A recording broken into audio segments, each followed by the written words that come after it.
কৃষ্ণ হরে হরে। শ্রীমদ্ ভাগবতের দশম স্কন্ধে আমরা ভগবানের অত্যদ্ভুত লীলাসমূহ শ্রবণ করছিলাম। রাসলীলা পর্যন্ত আমরা গত দিবস শ্রবণ করেছি। এই রাসলীলার থেকেই গোপীগণের বিরহ প্রেমের সূচনা। ভগবান তিনি রসিক শেখর, সমস্ত রসের একচেটিয়া ভোক্তা,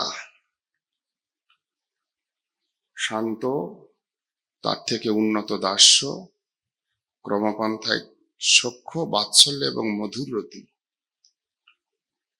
সেই মধুর রতিতে দুই ভাগ,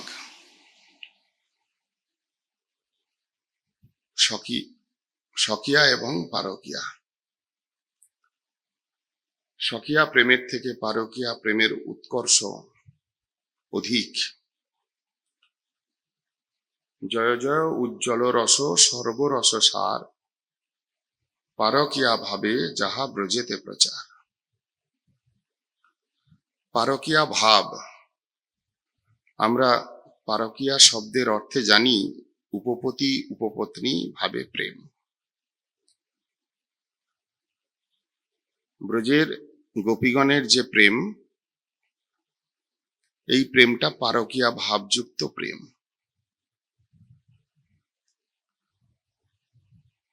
অনেকে মনে করেন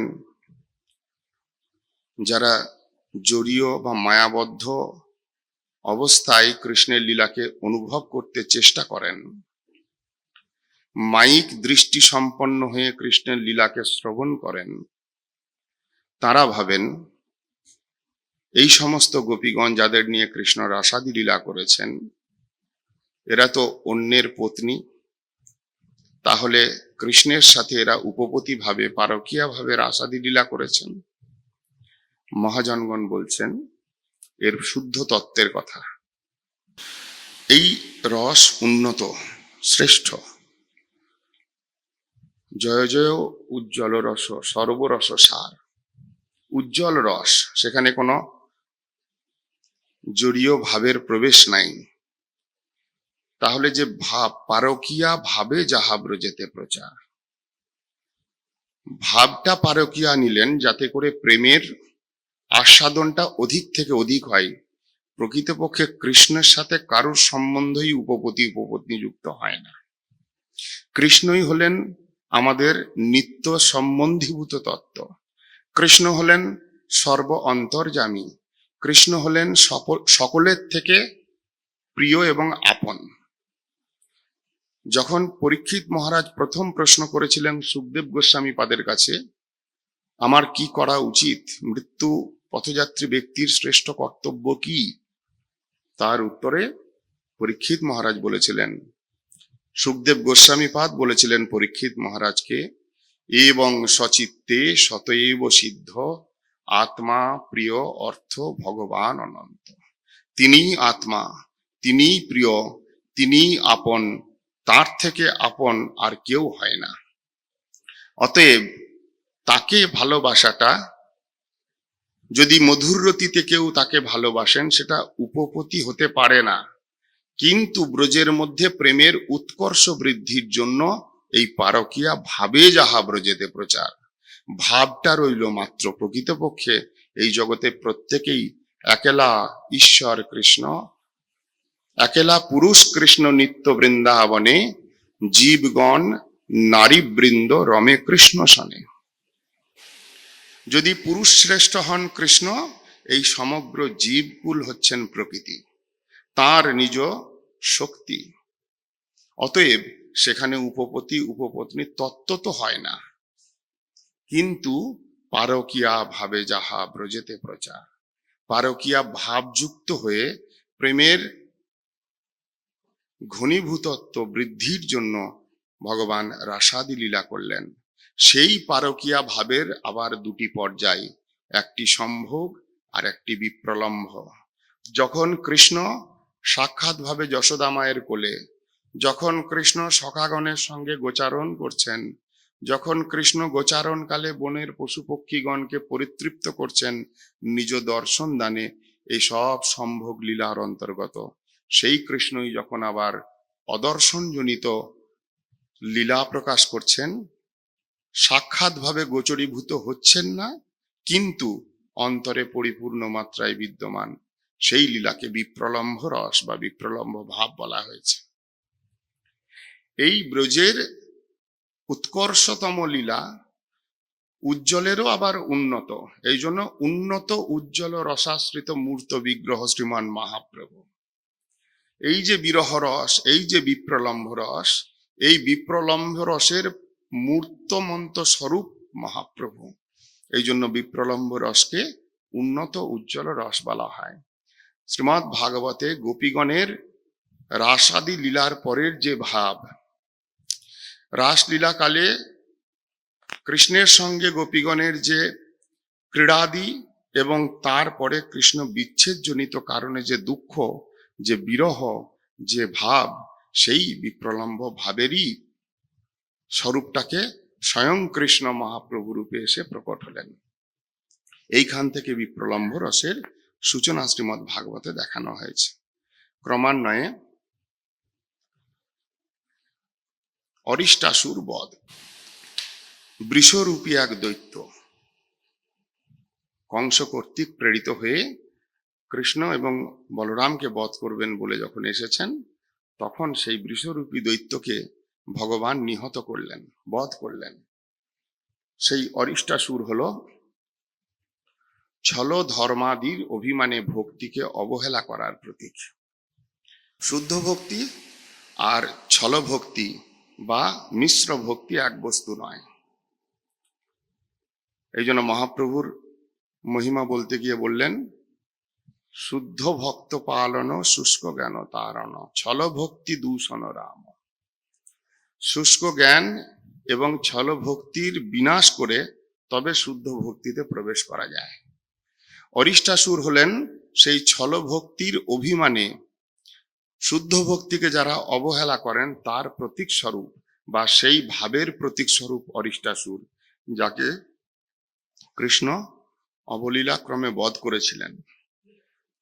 যখন সেই অরিষ্টাসুর বিশাল বৃষরূপধারী এক অসুর ব্রজের মধ্যে প্রবেশ করলো, নিজের প্রকাণ্ড শরীর দিয়ে, বড় বড় শিং দিয়ে ব্রজের বৃক্ষ লতা গিরিশৃঙ্গকে যেন চূর্ণ বিচূর্ণ করতে করতে কৃষ্ণের দিকে ধাবিত হচ্ছিল। সেই প্রচন্ড বেগে কৃষ্ণের দিকে আক্রমণ করলে কৃষ্ণ সর্বপ্রথম তাকে নিজে হাত দিয়ে সেই বেগকে দমন করে, তারপরে যেমন করে একটা কাপড়কে নিংড়ানো হয়, আমরা যেমন স্নান করবার পর কাপড় ধুইলে কাপড়কে নিংড়াই, কৃষ্ণ দুই হাতে করে সেই প্রচন্ড বিকটাল রূপধারী অরিষ্ট অসুরকে তিনি একদম সেইভাবে দুই হাতে করে নিপিষ্ট করে নিংড়ে দিয়ে তার রক্ত বমন করতে করতে সেখানেই প্রাণ ত্যাগ করল। এই লীলার পরেই রাধাকুণ্ডের প্রাকট্য। আমরা যে রাধাকুণ্ড শ্যামকুণ্ড দর্শন করি, যখন কৃষ্ণ এই বৃষরূপী অসুরকে বধ করে রাধারানীর সমীপে গেছিলেন, কৌতুক বসে খেলার ছলে ব্রজের মধ্যে সর্ব উৎকৃষ্ট স্থান, প্রেমময় প্রেমরসাশ্রিত স্থান সেই রাধাকুণ্ডের প্রকটন হলো। যখন রাধারানী বললেন, তুমি গো হত্যা, পশু হত্যা করেছ, তুমি মহাপাপী, নিজের পাপ স্খলন না করা পর্যন্ত আমার সামনে আসবে না, আমাকে স্পর্শ করবে না, তখন কৃষ্ণ রাধারানীর ইচ্ছায় নিজের পায়ের গোড়ালি দিয়ে একটা মাটির উপরে এমন চাপ দিলেন, একটা মাটি খনন হলো, তার মধ্যে সমস্ত তীর্থ নদী সমূহকে আহ্বান করলেন নিজের মনোযোগে। সকলে স্ব স্বরূপে এসে সেই কৃষ্ণকে প্রণাম করে সলিল রূপে সেই সরোবরে প্রবেশ করলো, যার দ্বারা শ্যামকুণ্ড প্রকটন হলো।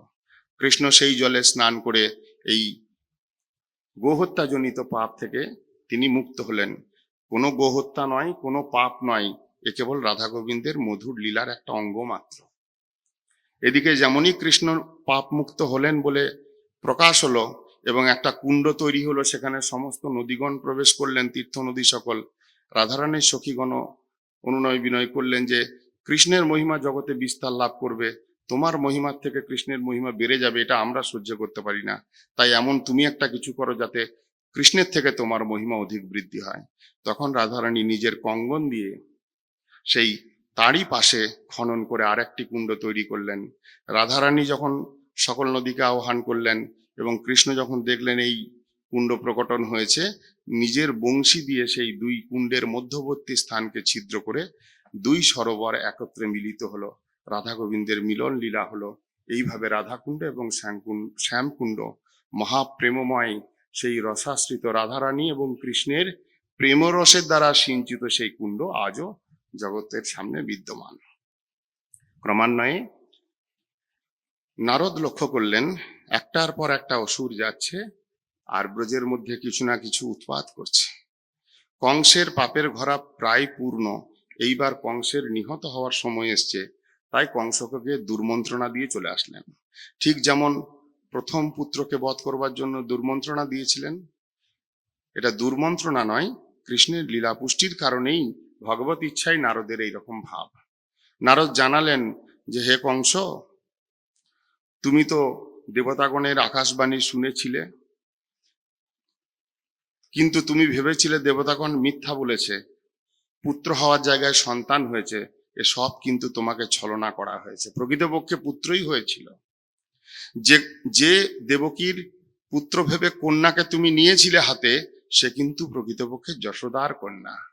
আর দেবকীর পুত্রকে বসুদেব রাতারাতি সেই যশোদার ঘরে রেখে এসেছিল, অর্থাৎ সেই যশোদানন্দন কৃষ্ণ আর রোহিণী নন্দন বলরাম, এই দুইজনই হলো সপ্তম এবং অষ্টম গর্ভজাত সন্তান। এই দুইজনই তোমার প্রাণের অন্তক কাল স্বরূপে রয়েছে, এদেরকে নিয়ে এসে তুমি কোনো প্রকারে বধ করার ব্যবস্থা করো। এই বলে নারদ ঋষি যেমন চলে গেলেন, তখন তিনি অক্রূরকে ডেকে ব্রজে প্রেরণ করবেন। তার পূর্বে আর একবার শেষ চেষ্টা কেশী দৈত্য তাকে প্রেরণ করলেন, অশ্বরূপী আর এক দৈত্য। তিনি ওইভাবে যখন কৃষ্ণকে বধ করবার জন্য ব্রজে এসেছিলেন, তিনি কৃষ্ণের হাতে নিজের প্রাণ ত্যাগ করেছিলেন। যেদিন সকালবেলা কেশী দৈত্য বধ হয়, সেই দিন সন্ধ্যাবেলাতেই বোমাসুর ময়দানবের পুত্র বোম, তিনিও এসেছিলেন সেই কংসের ইচ্ছায় কৃষ্ণকে বধ করতে। কিন্তু সেই দিনেই বিকালবেলা কৃষ্ণের হাতে খেলা খেলতে খেলতে সেই বোমাসুর তিনিও কৃষ্ণের হাতে প্রাণ ত্যাগ করেছিলেন। যখন সমস্ত প্রচেষ্টা ব্যর্থ হলো, অবশেষে নারদ যেভাবে বলে গেছিলেন সেই অনুপাতে তিনি কৃষ্ণকে দেখলেন যে ব্রজের মধ্যে যতই অসুর আমি পাঠাই না কেন, সব অসুর প্রাণ ত্যাগ করছে। অতএব এই কৃষ্ণকে আমি নিজে হাতে বধ করব। অতএব অক্রূরকে ডেকে পাঠালেন এবং অক্রূরকে ব্রজে প্রেরণ করলেন যে যাও, তুমি গিয়ে কৃষ্ণ এবং বলরামকে ধনুর্যজ্ঞ হবে, আমি এক ধনুর্যজ্ঞের আয়োজন করছি, সেই ধনুর্যজ্ঞে যোগদান করবার জন্য গোকুল থেকে গোপগণকে আমন্ত্রণ করো, সেই সঙ্গে কৃষ্ণ বলরামকেও সঙ্গে করে নিয়ে এসো। তুমি অবশ্যই কৃষ্ণ বলরামকে নিজে নিয়ে আসবে। এই রকম কথা যখন অক্রূর শুনলেন, অক্রূর তিনি একদিকে প্রথমে দুঃখিত হলেন, কৃষ্ণ বলরামের অনিষ্ট চিন্তন করে দুঃখিত হলেন, কিন্তু পরক্ষণেই তিনি অনুভব করলেন ভগবানের দর্শন লাভ করবার পরম সৌভাগ্য তিনি পেয়েছেন। শাস্ত্রে পুনঃ পুনঃ অসৎসঙ্গ ত্যাগের কথা বলা হয়েছে, কিন্তু অক্রূর এমন এক মহাজন যিনি অসৎসঙ্গে থেকেও ভগবত দর্শন লাভের সৌভাগ্য প্রাপ্ত করেছিলেন। নিঃশ্রেয়সার্থী দুঃসঙ্গ পরিত্যাজ্য আমরা শুনেছি। যিনি নিঃশ্রেয়সার্থী হবেন, যিনি পরম মঙ্গল লাভ করবার ইচ্ছা বিশিষ্ট হবেন, যিনি ভগবত কৃপা লাভের জন্য বসে থাকবেন, তিনি সদা সর্বদা দুঃসঙ্গ পরিত্যাগ করবেন। শ্রীমদ্ ভাগবতের মধ্যেই একটাই চরিত্র অক্রূর মহারাজ, যিনি দুঃসঙ্গের মধ্যে বসে থেকে তিনি ভগবত সাক্ষাৎকার করতে পেরেছিলেন।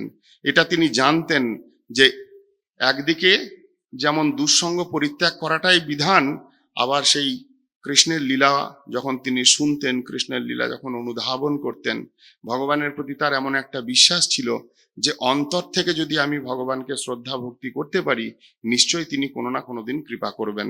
যখনই কংসের মুখ থেকে শুনলেন এই আদেশ, অক্রূর মনে মনে প্রথমে দুঃখিত হলেও অন্তরে বড় খুশি হলেন। কৃষ্ণ দর্শন সৌভাগ্য লাভ করবেন এই চিন্তন করে খুশি হলেন। যখন কংসের আদেশে রথে উপরে চড়ে অক্রূর যাচ্ছেন, ব্রজের দিকে যাত্রা করছেন, সেই যাত্রাকালে বিবিধ রকম মনের মধ্যে চিন্তন আসছে।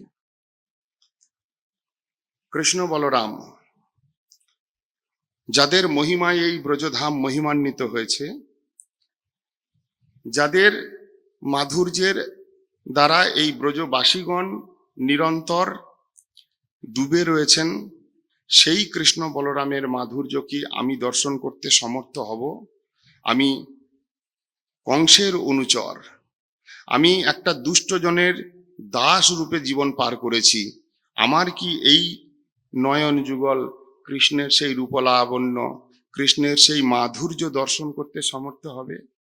কৃষ্ণ কি আমার হৃদয়ের ভাব বুঝে আমাকে তিনি কৃপা করবেন? তিনি কি আমাকে দর্শন দিবেন, নাকি মনে করবেন সেই পুতনার মতো আমিও কপট দলের থেকে এসেছি, অতএব আমার দিকে তিনি চেয়েও তাকাবেন না? এই রকম নানান চিন্তন করতে করতে ক্রমে তার রথ যখন মথুরা থেকে যাত্রা করে ব্রজের দিকে প্রবেশ করলো, ব্রজের ধুলির মধ্যে প্রবেশ করতেই, ব্রজভূমির মধ্যে প্রবেশ করতেই তিনি লক্ষ্য করলেন ব্রজ ধুলির উপরে কৃষ্ণের পদাঙ্কপুত স্থান সমূহ, কৃষ্ণের সেই ধুলির মধ্যে পদচিহ্ন, ধ্বজ বজ্র অঙ্কুশ চিহ্নিত সেই পদযুগল তিনি লক্ষ্য করলেন। গো বৎসগণের সেই খুঁড়ের চিহ্ন লক্ষ্য করলেন। ব্রজের ধেনুগণের যে চঞ্চল ভাব সেটা লক্ষ্য করে তিনি আর রথ উপরে স্থির থাকতে পারলেন না। সাক্ষাৎ সেই রথ থেকে লাফিয়ে ভূমিতে পড়ে সাষ্টাঙ্গ দণ্ডবত প্রণাম করে ভগবানের পাদপদ্মের ধুলি, ভগবত ভক্তগণের ব্রজবাসীগণের পাদপদ্ম ধুলি নিজ গায়ে মেখে নিজের জীবনকে ধন্য করলেন। অক্রূরের এই যে যাত্রা, মথুরা থেকে নিয়ে ব্রজে গমন, সুখদেব গোস্বামী পাদ বলেছেন, দেহং ভৃতাম আনয়র্থ হিত্বা দম্ভং ভিয়ম সুচম সন্দেশাজ্য হরের লিঙ্গ দর্শন শ্রবণাদিভি। সেই কংস সংবাদ থেকে শুরু করে যখন আকাশবাণী হলো কংসের প্রতি, সেই কংস সংবাদ থেকে শুরু করে অক্রূরের ব্রজে যাত্রা পর্যন্ত ভগবত দর্শন এবং শ্রবণ, এইটাই দেহী জীবের একমাত্র পুরুষার্থ। যদি শ্রবণীয় বস্তু কিছু থাকে, যদি দর্শনীয় কিছু থাকে, তাহলে কংস সংবাদ থেকে শুরু করে অক্রূরের ব্রজে গমন পর্যন্ত মায়াবদ্ধ জীব, যারা অতত্ত্বজ্ঞ জীব, যাদের এখনো পর্যন্ত ভগবানে অপ্রাকৃতত্ব বুদ্ধি পরিপূর্ণ মাত্রায় আসে নাই, তাদের শ্রবণীয় অংশটুকু নির্ধারণ করে দিলেন সুখদেব গোস্বামী পাদ। কংসের গৃহ মানে ভোগময় গৃহ, আর ব্রজধাম অর্থাৎ ভগবত সেবাপর ধাম। আমরা সকলেই ওই ভোগময় গৃহের মধ্যে পতিত হয়ে আছি মায়াবদ্ধ অবস্থায়। যদি ভগবত সেবাময় স্থান ব্রজধামের মধ্যে প্রবেশ করতে হয়, তাহলে আমাদের যাত্রাপথ এইটাই। এবং এই যাত্রাপথের তিনটি বিষয় পরিত্যাগ করতে বললেন, দম্ভ, ভয়ম এবং শোকম। অক্রূর মহারাজের মধ্যে এই তিনটে জিনিস অল্প অল্প আসলেও এই তিনটেকে তিনি পরিত্যাগ করতে সমর্থ হয়েছিলেন, তাই তিনি ব্রজে প্রবেশ করতে পেরেছিলেন, তাই তিনি কৃষ্ণ দর্শন লাভ করতে পেরেছিলেন। দম্ভ, আমি হরিভজন করি, আমার ভগবত দর্শনের যোগ্যতা আছে, আমি কেন ভগবানকে লাভ করতে পারবো না? কেন ভগবান আমায় দর্শন দিবেন না? আমি হরিভজন করি, এই রকম যদি দম্ভ থাকে, তিনি ব্রজে প্রবেশ করতে পারবেন না। ভয়, ভয় বা অবিশ্বাস, আমি বড় দিনহীন, আমি মায়ার দাস, আমি কোনোদিনই ভগবানকে পেতে পারবো না, আমার দ্বারা ভগবত দর্শন হবে না, আমি কি কোনোদিন পেতে পারি, এই রকম যদি সন্দেহ থাকে, এই রকম যদি ভয় থাকে, বা যদি বিশ্বাসের অভাব থাকে, তাহলেও ব্রজধাম প্রাপ্তি হবে না। আর বললেন শোক, বৈষয়িক সুখ দুঃখ বিষয়ে যিনি কান্নাকাটি করেন, সংসারের থেকে প্রতিনিয়ত দুঃখ পাচ্ছেন অথবা সুখ পাচ্ছেন, এই দুঃখ শোকের জ্বালার মধ্যেই জর্জরিত থাকেন, এর উপরে গিয়ে দৃঢ়তার সঙ্গে ভজন করতে পারেন না, কেবল শোকগ্রস্ত অবস্থায় পড়ে থাকেন, তিনিও ব্রজধামে প্রবেশ করতে সমর্থ হবেন না। এই জন্য সুখদেব গোস্বামী পাদের প্রেসক্রিপশন, দেহধারী জীবের কংস সংবাদ থেকে শুরু করে অক্রূরের বনগমন বা ব্রজগমন, এইটাই শ্রবণীয় বিষয়, এর দ্বারাই ভগবত দর্শন লাভ হবে, কিন্তু দম্ভ, ভয় এবং শোক পরিত্যাগ করে। একটা উত্তম শিক্ষা শ্রীমদ্ ভাগবতের। এই জন্য মহাজনগণ সাংসারিক সুখ দুঃখ বিষয়েতে বিচলিত না হয়ে নিজ ভজন বিষয়েতে দৃঢ়তা রাখেন। কালকে যেমন ব্রহ্মা বলছিলেন, তত্ত্বে অনুকম্পাং সুশিক্ষমান ভুঞ্জান এব আত্মকৃতম বিপাকম, সুখ পাক অথবা দুঃখ পাক, যারা তত্ত্বদৃষ্টি সম্পন্ন হয় তারা সমস্ত বিষয়টাকে এব আত্মকৃতম বিপাকম, আমার কর্মকৃত ফল স্বরূপ স্বীকার করে নিয়ে ওইটার পিছনে বিন্দুমাত্র চিন্তা না করে হৃদ বাগ বপুভি বিদধন নমস্তে মুক্তি পদে সদায় ভাগ, নিজের কায় মন বাক্যটাকে সদা সর্বদা তোমার কথা শ্রবণ, তোমার ভজন, তোমার সেবা, তোমার সুখানুসন্ধানময়ী বৃত্তির দ্বারা পরিচালন করতে থাকে। যিনি এরকম করেন তিনি একমাত্র ভগবত কৃপা লাভের অধিকারী, তিনি ভক্তি লাভ করতে পারেন। কোনো এক সময় পরমারাধ্য তমশীল গোস্বামীপাদ মিশনের পূর্বতন আচার্য, তিনি বসে রয়েছেন, আমি নিজে কানে শুনলাম, কোন এক বৃদ্ধ মা ভক্ত,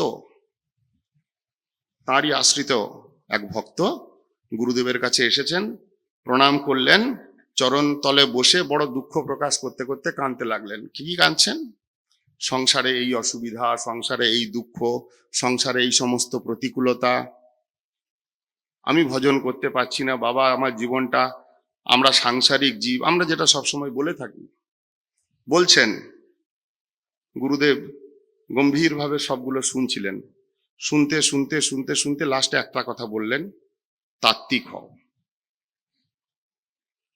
আর কোনো কথা নয়। যারা গোস্বামীপাদের সঙ্গ লাভ করবার সৌভাগ্য পেয়েছেন তারা জানেন তিনি বেশি কথা বলতেন না, খুব ছোট্ট কথা বলতেন, কিন্তু সার কথা বলতেন। আমি গুরুদেবের পাশেই দাঁড়িয়েছিলাম সেই সময় সৌভাগ্যক্রমে। আমি শুনতে শুনতে আমারও খুব মনটা খারাপ হচ্ছিল, যেভাবে বুড়িমাটা কান্নাকাটি করছেন, কত দুঃখের কথা জানাচ্ছেন, দৈন্য নিবেদন করছেন, আমার ভজন হচ্ছে না, ভজন করতে পারছি না বাবা, সংসারের নানান জ্বালা, কি করব, তুমি কৃপা করো যাতে করে এই মঙ্গল হয়, অনেক কথা বললেন। গুরুদেব সব কথা শুনে লাস্টে বললেন, তাত্ত্বিক হও। মানে বৈষয়িক সুখ দুঃখটা আমার কর্মবশে মিলবে, প্রাপ্ত হবে, এই নিয়ে বিচলিত হওয়ার কোনো কারণ নেই। যিনি ভজন পিপাসু, যিনি ভগবত কৃপা লাভের ইচ্ছুক, তিনি ওইগুলোর প্রতি বিচলিত না হয়ে দৃঢ়তার সঙ্গে ভজনের অঙ্গগুলি যাজন করবেন। যদি ওর মধ্যেই পড়ে থাকেন, ওইগুলো নিয়ে চলতে চলতে ভজনটাকে ক্ষীণ করে দেন, দুর্বল করে দেন, অর্থাৎ শোকগ্রস্ত হলেন, তিনি আর কোনোদিন শুদ্ধ ভক্তি করতে পারবেন না।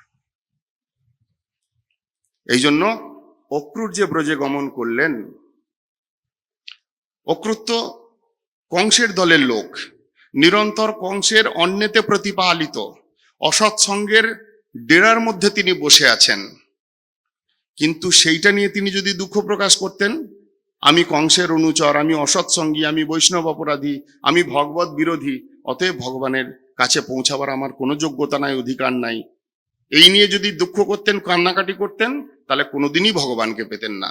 কিন্তু সেইখানে বসে থেকেও সেই সমস্ত শোককে পরিত্যাগ করে, সেই ভয়কে পরিত্যাগ করে ঐকান্তিক ভাবে ভগবৎ পাদ পদ্মে নিরন্তর নিজের মনটাকে লাগিয়ে রেখেছিলেন, তাঁরই ফলস্বরূপ আজকে তিনি ব্রজধামে প্রবেশ করে কৃষ্ণ দর্শন সৌভাগ্য লাভ করলেন। ক্রমে রথ নিয়ে যখন অক্রূর সেই ব্রজধামে পৌঁছলেন, নন্দ মহারাজের গৃহের সামনে সেই রথ দাঁড় করালেন এবং ভিতরে প্রবেশ করে যেমনই নন্দ মহারাজকে দর্শন করলেন এবং তারপরে কৃষ্ণ বলরামকে পেলেন, কৃষ্ণ বলরাম সাক্ষাতে এসে সেই অক্রূরকে আলিঙ্গন করলেন, অক্রূরের মনোবাঞ্ছাকে পূর্ণ করলেন এবং অক্রূরকে কৃপা করে বহু মিষ্টালাপের দ্বারা, মিষ্ট বাক্যের দ্বারা অক্রূরের সেই সন্তপ্ত হৃদয়, দীর্ঘ প্রতীক্ষিত সেই অক্রূরের হৃদয়ের ত্রিতাপকে দূরীভূত করে ভগবান তাকে কৃপা করেছিলেন। ক্রমে কৃষ্ণ জিজ্ঞেস করলেন, তোমার আগমনের কারণ কি? অক্রূর গোপনে কৃষ্ণকে সব কথা বললেন, যে প্রকৃতপক্ষে ধনুর্যজ্ঞের আয়োজন করা হয়েছে বটে, ওটা বাইরের একটা সাজ মাত্র, তোমাকে এবং বলরামকে তিনি বধ করবেন। তিনি জানতে পেরেছেন তোমরা দুই ভাই বসুদেবের পুত্র, অতএব তোমাদেরকে নিয়ে যাওয়ার জন্য আমাকে প্রেরণ করেছে। কৃষ্ণ সব কথা শুনবার পরে যশোদা মাকে এত বৃত্তান্ত বললেন না, তিনি কেবল ধনুর্যজ্ঞের কথাই বললেন এবং তিনি পিতার সঙ্গে, নন্দ মহারাজের সঙ্গে গিয়ে সেই ধনুর্যজ্ঞ দেখবেন এরকম একটা আগ্রহ প্রকাশ করলেন, যেমন বাচ্চা ছেলেগুলো মা বাবার কাছে আবদার করে। জানেন যশোদা মা যদি এত কথা শুনে নেন আর কৃষ্ণকে বেরোতে দিবেন না। যশোদা মায়ের ইচ্ছার বিরুদ্ধে কৃষ্ণ কোথাও চলেন না। যতই চঞ্চলতা করুক, যতই দুষ্টামি করুক, সেগুলো লীলাপুষ্টির কারণে, কিন্তু মাকে অন্তরে ব্যথিত করে তিনি কোনো কার্য করেন না।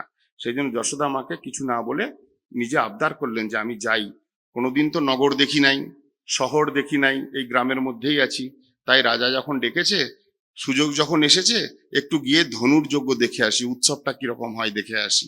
এই বলে মায়ের কাছে অনুজ্ঞা নিয়ে পরদিন প্রাতে নন্দ মহারাজ, কিছু গোপগণ এবং কৃষ্ণ বলরাম তারা মথুরা অভিমুখে যাত্রা করবেন।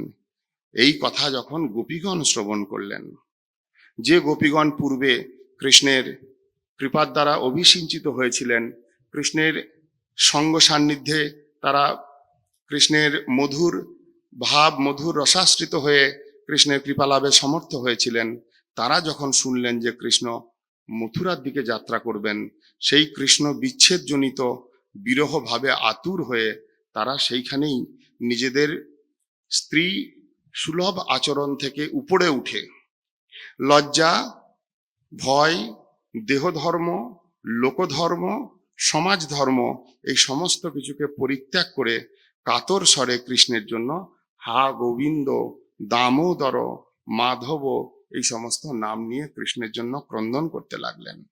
তারা বললেন, হে বিধাত, হে সৃষ্টিকর্তা, তোমার এতটুকু হৃদয়ের মধ্যে দয়া নাই?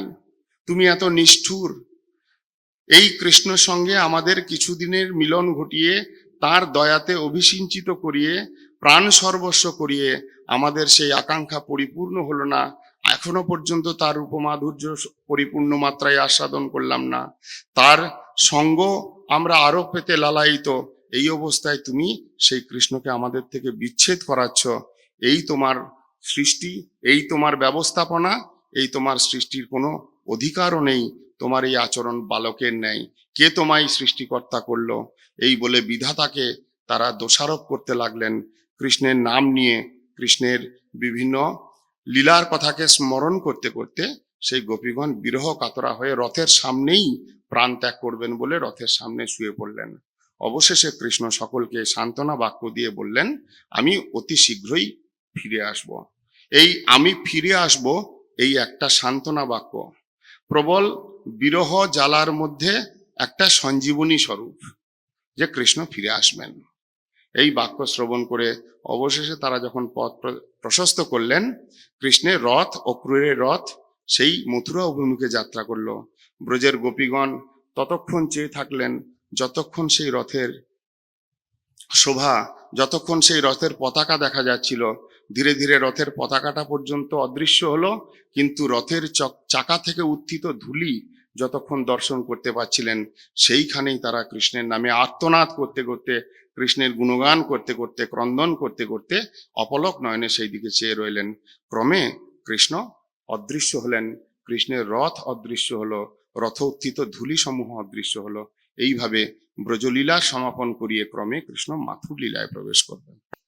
ক্রমে মাথুর লীলার সূচনা। যখন কৃষ্ণকে নিয়ে অক্রূর রথে করে ব্রজধাম থেকে মথুরা ধামে প্রবেশ করবেন, পথিমধ্যে সেই যমুনা, সেখানে দাঁড়িয়ে যমুনা স্নান করলেন। সর্বপ্রথম কৃষ্ণ বলরাম তারা দুই ভাই যমুনা দেবীতে স্নান করে অবগাহন করে তাকে পূজন করে যখন রথের উপরে এসে বসলেন, তারপর অক্রূর তিনি যমুনাতে স্নান করতে গিয়ে এক অদ্ভুত লীলা দর্শন করলেন। যেমনই যমুনা দেবীতে স্নান করবেন বলে ডুব লাগিয়েছেন, তেমনি সেই যমুনা দেবীর অভ্যন্তরে জলের মধ্যে সেই রথপরী কৃষ্ণ বলরামকে সাক্ষাৎ দর্শন করলেন। ভগবান অক্রূরের ভক্তিতে সন্তুষ্ট হয়ে তাকে কৃপা করে দর্শন দান করলেন। এই রূপ দেখে প্রথমে আশ্চর্যান্বিত হয়ে জল থেকে উপরে উঠে দেখছেন রথোপরি কৃষ্ণ বলরাম, আবার জলের নিচেও রথোপরি কৃষ্ণ বলরাম। সেই জলের মধ্যভাগে কৃষ্ণ বলরামকে দেখতে দেখতে হঠাৎ দেখলেন সেই বলরাম যিনি, তিনি অনন্ত নাগ রূপে প্রকাশিত হলেন এবং অনন্ত শয্যায় শায়িত ভগবান বিষ্ণু তত্ত্বকে তিনি কৃষ্ণ রূপে দর্শন করলেন। সেই জলে অভ্যন্তরে ভগবানের তত্ত্ব অনুভব করে অক্রূর মহারাজ বিবিধ স্তব-স্তুতির দ্বারা ভগবানের প্রীতিভাজন হয়েছিলেন। নবদা ভক্তির মধ্যে এই বন্দন ভক্তিতে অক্রূর মহারাজ তিনি সিদ্ধি লাভ করেছিলেন। যখন তিনি দেখলেন কৃষ্ণের সমস্ত অবতার, কৃষ্ণের সমস্ত সৃষ্টাদি লীলা, কৃষ্ণের সমস্ত চিন্ময় লীলাতে যা কিছু তার বৈভব, এই সমস্ত তত্ত্ব সমন্বিত হয়ে এক অদ্ভুত স্তব অক্রূর মহারাজ করেছিলেন, যে স্তবেতে ভগবান সন্তুষ্ট হয়ে তাকে পরম সিদ্ধি লাভ করিয়েছিলেন। এই জন্য বন্দন ভক্তিতে অক্রূর অভিবন্দনে তিনি ক্রমে সেই ভগবানকে নিয়ে বৈকাল পর্যন্ত, সন্ধ্যাবেলার দিকে পর্যন্ত মথুরা ধামে প্রবেশ করলেন। যেমনই মথুরাতে প্রবেশ করলেন, অক্রূর ইচ্ছা করলেন যে আজকে রাত্রিটা আমার গৃহে তুমি থেকে কালকে সকালে কংসের কাছে যাবে। কৃষ্ণ অক্রূরের সেই ইচ্ছাটাকে সম্মান জানিয়ে বললেন, তোমার গৃহে আমি পরে যাব, তার পূর্বে কিছুটা আমি এই ব্রজের এই মথুরা নগরের শোভা একটু দর্শন করতে চাই। প্রকৃতপক্ষে ভগবান মথুরানাথ। এখানে তত্ত্বত মহাজনগণ বর্ণন করেছেন, আমরা যখন কৃষ্ণ জন্ম কথা শ্রবণ করেছিলাম, যেখানে বলা হয়েছে বসুদেবের ঘরে এক পুত্র চতুর্ভুজাকারে জন্ম নিলেন, যিনি কখনো চতুর্ভুজ কখনো দ্বিভুজ, তিনি মথুরানাথ। আর ব্রজনাথ কৃষ্ণ, ব্রজেন্দ্র নন্দন কৃষ্ণ, যশোদানন্দন কৃষ্ণ, রসিক শেখর কৃষ্ণ, সর্ব অংশী তত্ত্ব কৃষ্ণ, তিনি দ্বিভুজ, নিত্য দ্বিভুজ মুরলীধর স্বরূপে তিনি যশোদানন্দন রূপেই রয়ে গেলেন। এই যে যমুনার জলে অবগাহন, এই যমুনার জলে অবগাহন কালে যে কৃষ্ণ ব্রজেন্দ্র নন্দন তিনি ব্রজতেই অদৃশ্য রূপে রইলেন, সেই কৃষ্ণ ফিরে গেলেন যে কৃষ্ণকে বসুদেব মহারাজ মাথায় করে বয়ে জন্মের পরে পরে নিয়ে এসেছিলেন। অর্থাৎ মথুরানাথ কৃষ্ণ বা মথুরেশ কৃষ্ণ, নিত্য তিনি মথুরাবাসী। সেই মথুরেশ কৃষ্ণ মথুরাবাসীগণকে কৃপা করে কৃতার্থ করবেন, এই অভিপ্রায়ে নগর দর্শন ছলনাই তিনি অক্রূরের রথ থেকে নেমে গেলেন। ক্রমে তিনি যখন বিচরণ করছেন, কৃষ্ণ এবং বলরাম দুই ভাই মথুরার মধ্যে প্রবেশ করে যখন বিচরণ করছেন, তখন তাদেরকে দর্শন করে সেই পুরো নারীগণ ব্রজের ভাগ্য, ব্রজবাসীগণের সৌভাগ্য এবং ব্রজ গোপীগণের সৌভাগ্যের বড় প্রশংসা করেছিলেন। এই কৃষ্ণ এবং এই বলরাম তারা ব্রজেতে বাল্যাদি লীলা, মনোহর বাল্য লীলা, মাখনচুরি লীলা এবং সেই সঙ্গে গোচারণাদি লীলা, গোবর্ধন ধারণ লীলা, কত শত অসুরকে বধ করে ব্রজবাসীকে রক্ষা এবং নিত্য নিজ নটবর বপু প্রকাশ করে বংশী বাদন করে ব্রজবাসীগণকে, ব্রজের গোপিনীগণকে এবং ব্রজের সেই সমস্ত শান্তরসের ভক্তগণকে কিভাবে আহ্লাদিত করে রেখেছিলেন, তাদের ভাগ্যের প্রশংসা করতে করতে সেই পুররমণীগণ পর্যন্ত কৃষ্ণের গুণমহিমা কীর্তন করেছিলেন। ক্রমে কৃষ্ণ অগ্রসর হতে হতে নগরে ভ্রমণ করতে করতে হঠাৎ রজক অর্থাৎ যে রাজার পোশাক আশাক নিয়ে কাজজাদি করে, হাতে সুন্দর সুন্দর বিবিধ রঙের নতুন বস্ত্র নিয়ে যাচ্ছিল রাজা কংসের জন্য। কালকে ধনুর্যজ্ঞ মল্লযুদ্ধ আদি মহোৎসব আছে, অতএব রাজার জন্য তারা পোশাক নিয়ে যাচ্ছিল। হঠাৎ কৃষ্ণ দেখে তাদেরকে দাঁড় করিয়ে বললেন, হে ভাই, আমরা তো বনবাসী, গোয়ালা, আমরা এসেছি সেই ব্রজর থেকে, আমাদের পোশাক আশাক দেখো, কিন্তু আমরা প্রকৃতপক্ষে এই রাজার ভাগ্নে, কংস আমাদের মামা, অতএব তার কাছে আমরা যাব, এই রকম পোশাকে যাব, আমাদেরকে কিছু পোশাক দাও না, আমাদেরকে পরিয়ে দাও না, সেইগুলো পরিয়ে আমাদের সাজিয়ে দাও, যাতে আমরা রাজার কাছে তার যোগ্য পোশাক পরে যেতে পারি।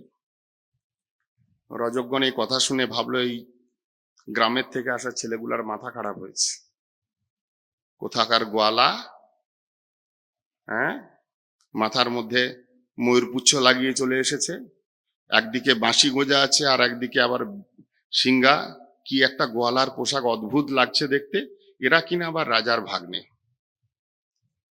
এদের বোধহয় মাথাটা খারাপ হয়েছে।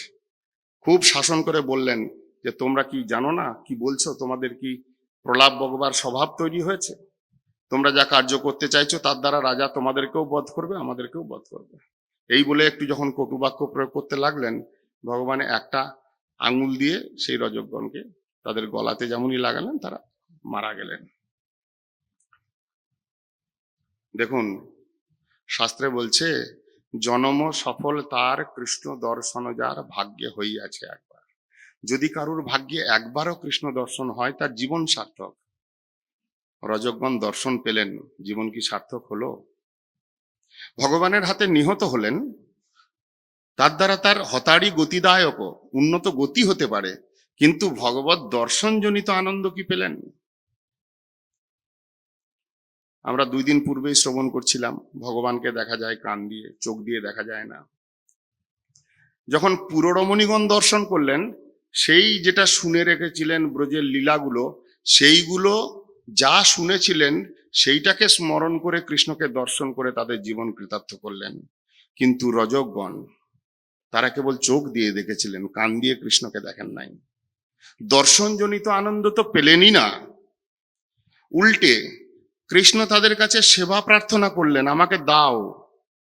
নিজে সেবা প্রার্থনা করলেন, সে সেবার থেকেও বঞ্চিত হলেন।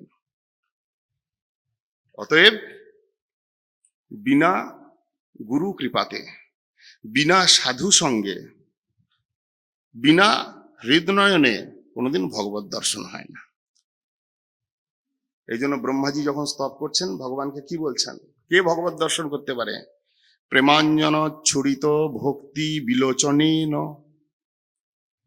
ভক্তি বিলোচনেন, ভক্তিরূপ নয়নের দ্বারা, তাতে আবার প্রেমরূপ অঞ্জন লেপিত। অঞ্জন মানে কাজল। মায়েরা বাচ্চাদের কাজল কি জন্য দেয়? যাতে ছেলেটা দৃষ্টিটা খুব সতেজ হয়, স্পষ্ট দৃষ্টি পায়, আবছানা হয়ে যায়, অল্প বয়সে কানানা হয়ে যায়। সেই জন্য ছোটবেলাতে মোটা মোটা করে কাজল লাগিয়ে দেয় মায়েরা। তার মানে কাজলটার কাজ হচ্ছে দৃষ্টিকে স্বচ্ছ করা। প্রেমাঞ্জনাচ্ছুরিত ভক্তি বিলোচনেন, ভক্তিরূপ নয়ন থাকতে হবে, আর তাতে প্রেমরূপ কাজল থাকতে হবে। যদি প্রেম না থাকে তাহলে ভগবত দর্শন স্পষ্ট হবে না। সন্ত সদৈব হৃদয়ে সুবিলাকায়ন্তী, সাধুগণ এই ভক্তিরূপ নেত্রে প্রেমরূপ কাজলের দ্বারা অঙ্কিত হয়ে সাধুগণ সদৈব বিলকায়ন্তী, সদা সর্বদা ভগবানকে নিজ হৃদয় রূপ চোখের দ্বারা দর্শন করেন, হৃদয়তে তারা দর্শন করেন। এই জন্য বলছেন, জনম সফলতার কৃষ্ণ দর্শন যার ভাগ্যে হইয়াছে একবার, বিকশিয়া হৃদ নয়ন। হৃদয়রূপী নয়ন বিকশিত হয়ে বিকশিয়া হৃন্নয়ন করি কৃষ্ণ দর্শন, ছাড়ে জীব চিত্তের বিকার। তখন তার মায়ার বিকার কাটবে। তার পূর্বে যদি সাক্ষাৎ কৃষ্ণ এসে দাঁড়িয়েও যায়, তথাপিও দর্শনজনিত কোনো সুখ ভোগ করতে পারবে না। ঠিক তদ্রূপ আমাদের চোখের সামনে ভগবানের অপ্রাকৃত ভক্তগণ, ভগবানের অপ্রাকৃত কথা, ভগবানের অপ্রাকৃত সেবা, ভগবানের অপ্রাকৃত মহাপ্রসাদ, এসব আমাদের সামনেই রয়েছে। কিন্তু ওই জড়চক্ষু, জড় বুদ্ধি, জড় কান আর জড় ভাব মিশ্রিত হয়ে আমরা এগুলোর সঙ্গে ব্যবহার করি, সেই জন্য ভক্তির আনন্দ থেকে বঞ্চিত হয়ে যায়। ঠিক যেমন রজকগণ বঞ্চিত হয়েছিল। আমি পূর্বেই বলেছিলাম, ভগবানের সমস্ত লীলা হলো ভক্ত বিনোদনার্থ এবং লোক শিক্ষার্থ। প্রত্যেকটি লীলার মধ্যে কিছু না কিছু শিক্ষা গোপন করা রয়েছে। এই জন্যই তার লীলা, এই জন্য লীলারূপী প্রদীপ্তে নিজে লেগেছেন। নারদ বলবেন শেষে, এই অন্ধকারময় সংসারেতে তুমি লীলা যশ প্রদীপকই, তোমার যশ লীলা সমূহ একটা প্রদীপের ন্যায় অন্ধকারকে দূরীভূত করার জন্য। এই জন্য কৃষ্ণের লীলা শ্রবণ, কৃষ্ণের লীলার কীর্তন সাধু মুখে কেন শুনতে বলেন? কারণ যতক্ষণ সদ্গুরু মুখ থেকে শ্রবণ না করবে, এই সমস্ত তত্ত্ব অনুভব হবে না, সব গল্প হয়ে যাবে। কৃষ্ণের লীলাগুলো একটা পরিকল্পিত গল্পে পরিণত হবে। এই জন্য অনেকে বলেন মহাভারত, কৃষ্ণের লীলা, রামচন্দ্রের লীলা, এগুলি মহাকাব্য। অর্থাৎ যেমন করে একটা উপন্যাস লেখে কবিগণ কল্পনা করে, সেরকম একটা কল্পনাপ্রসূত কথা। এই জন্যই কৃষ্ণ কথা কীর্তন করবেন কে? পরীক্ষিত মহারাজ বললেন, নিবৃত্ত তর্ষই উপগীয়মান। গুরুমুখ থেকে শ্রবণ করা, আদৌ গুরুমুখাৎ শ্রবণাৎ তচ্চ কীর্তনাৎ। এই জন্য যত্রতত্র কথা শুনতে হয় না। অবৈষ্ণবং কুতং হরিকথামৃতম শ্রবণম নৈব কর্তব্যম সর্বোচ্ছিষ্ট যথাপয়ম। যদি গুরুকৃপালব্ধ ব্যক্তি না হয়, যদি অবৈষ্ণব হয়, আচরণশীল না হয়, তার মুখ থেকে কথা শুনতে শুনতে ওই সর্বোচ্ছিষ্ট যথাপয়ম, যে দুধটা খেলে শরীরটা পুষ্টি হওয়ার কথা, কিন্তু যদি তাতে সাপ মুখ দিয়ে দেয়, বিষ যদি তাতে পড়ে, পুষ্টির জায়গায় শরীর বিনাশ প্রাপ্ত হবে। ঠিক সেই রকম পুণ্য শ্রবণ, ভগবানের কথা শোনাটা জীবের মঙ্গল বিধান করতে পারে, কিন্তু যত্রতত্র কথা শুনতে গেলে উল্টা ফল করে যাবে। ভগবানের প্রতি অপ্রাকৃত বোধ আসার জায়গায় প্রাকৃত বুদ্ধি জন্মে যাবে। ভগবানের লীলার মাধুর্য বোঝার জায়গায় সন্দেহ উৎপন্ন হবে। এই জন্য বলেছেন অবৈষ্ণব পুতং, অবৈষ্ণব মুখোদ্গীর্ণম পুতম হরিকথামৃতম শ্রবণম নৈব কর্তব্যম। উচিত নয় শোনা। ক্রমান্বয়ে সেই রজককে বধ করে ভগবান যখন আরো এগিয়ে গেলেন, তন্তুবাই সুন্দর পোশাক দিয়ে কৃষ্ণ বলরামকে সাজালেন। সুদামা মালাকার, তিনি এসে মালা পরিয়ে কৃষ্ণ বলরামকে সাজালেন, এবং গন্ধবণিক সেই গন্ধ লেপনাদি দ্বারা কৃষ্ণের সুসজ্জা করলেন। ইত্যপূর্বে চলতে চলতে কুব্জার সঙ্গে দেখা। কুব্জাকে দেখে, শৈরিন্দ্রীকে দেখে ভগবান সর্বপ্রথম ওহে সুন্দরী বলে ডাকলেন। এই শব্দটা শুনেই কুব্জার মনটা একটু দুঃখীও হলো, আবার একটু ভিতরে ভিতরে সুখীও হলেন। মায়েদের এটা স্বভাব, দেখতে যেমনই হন কেউ সুন্দরী বললে ভালো লাগে।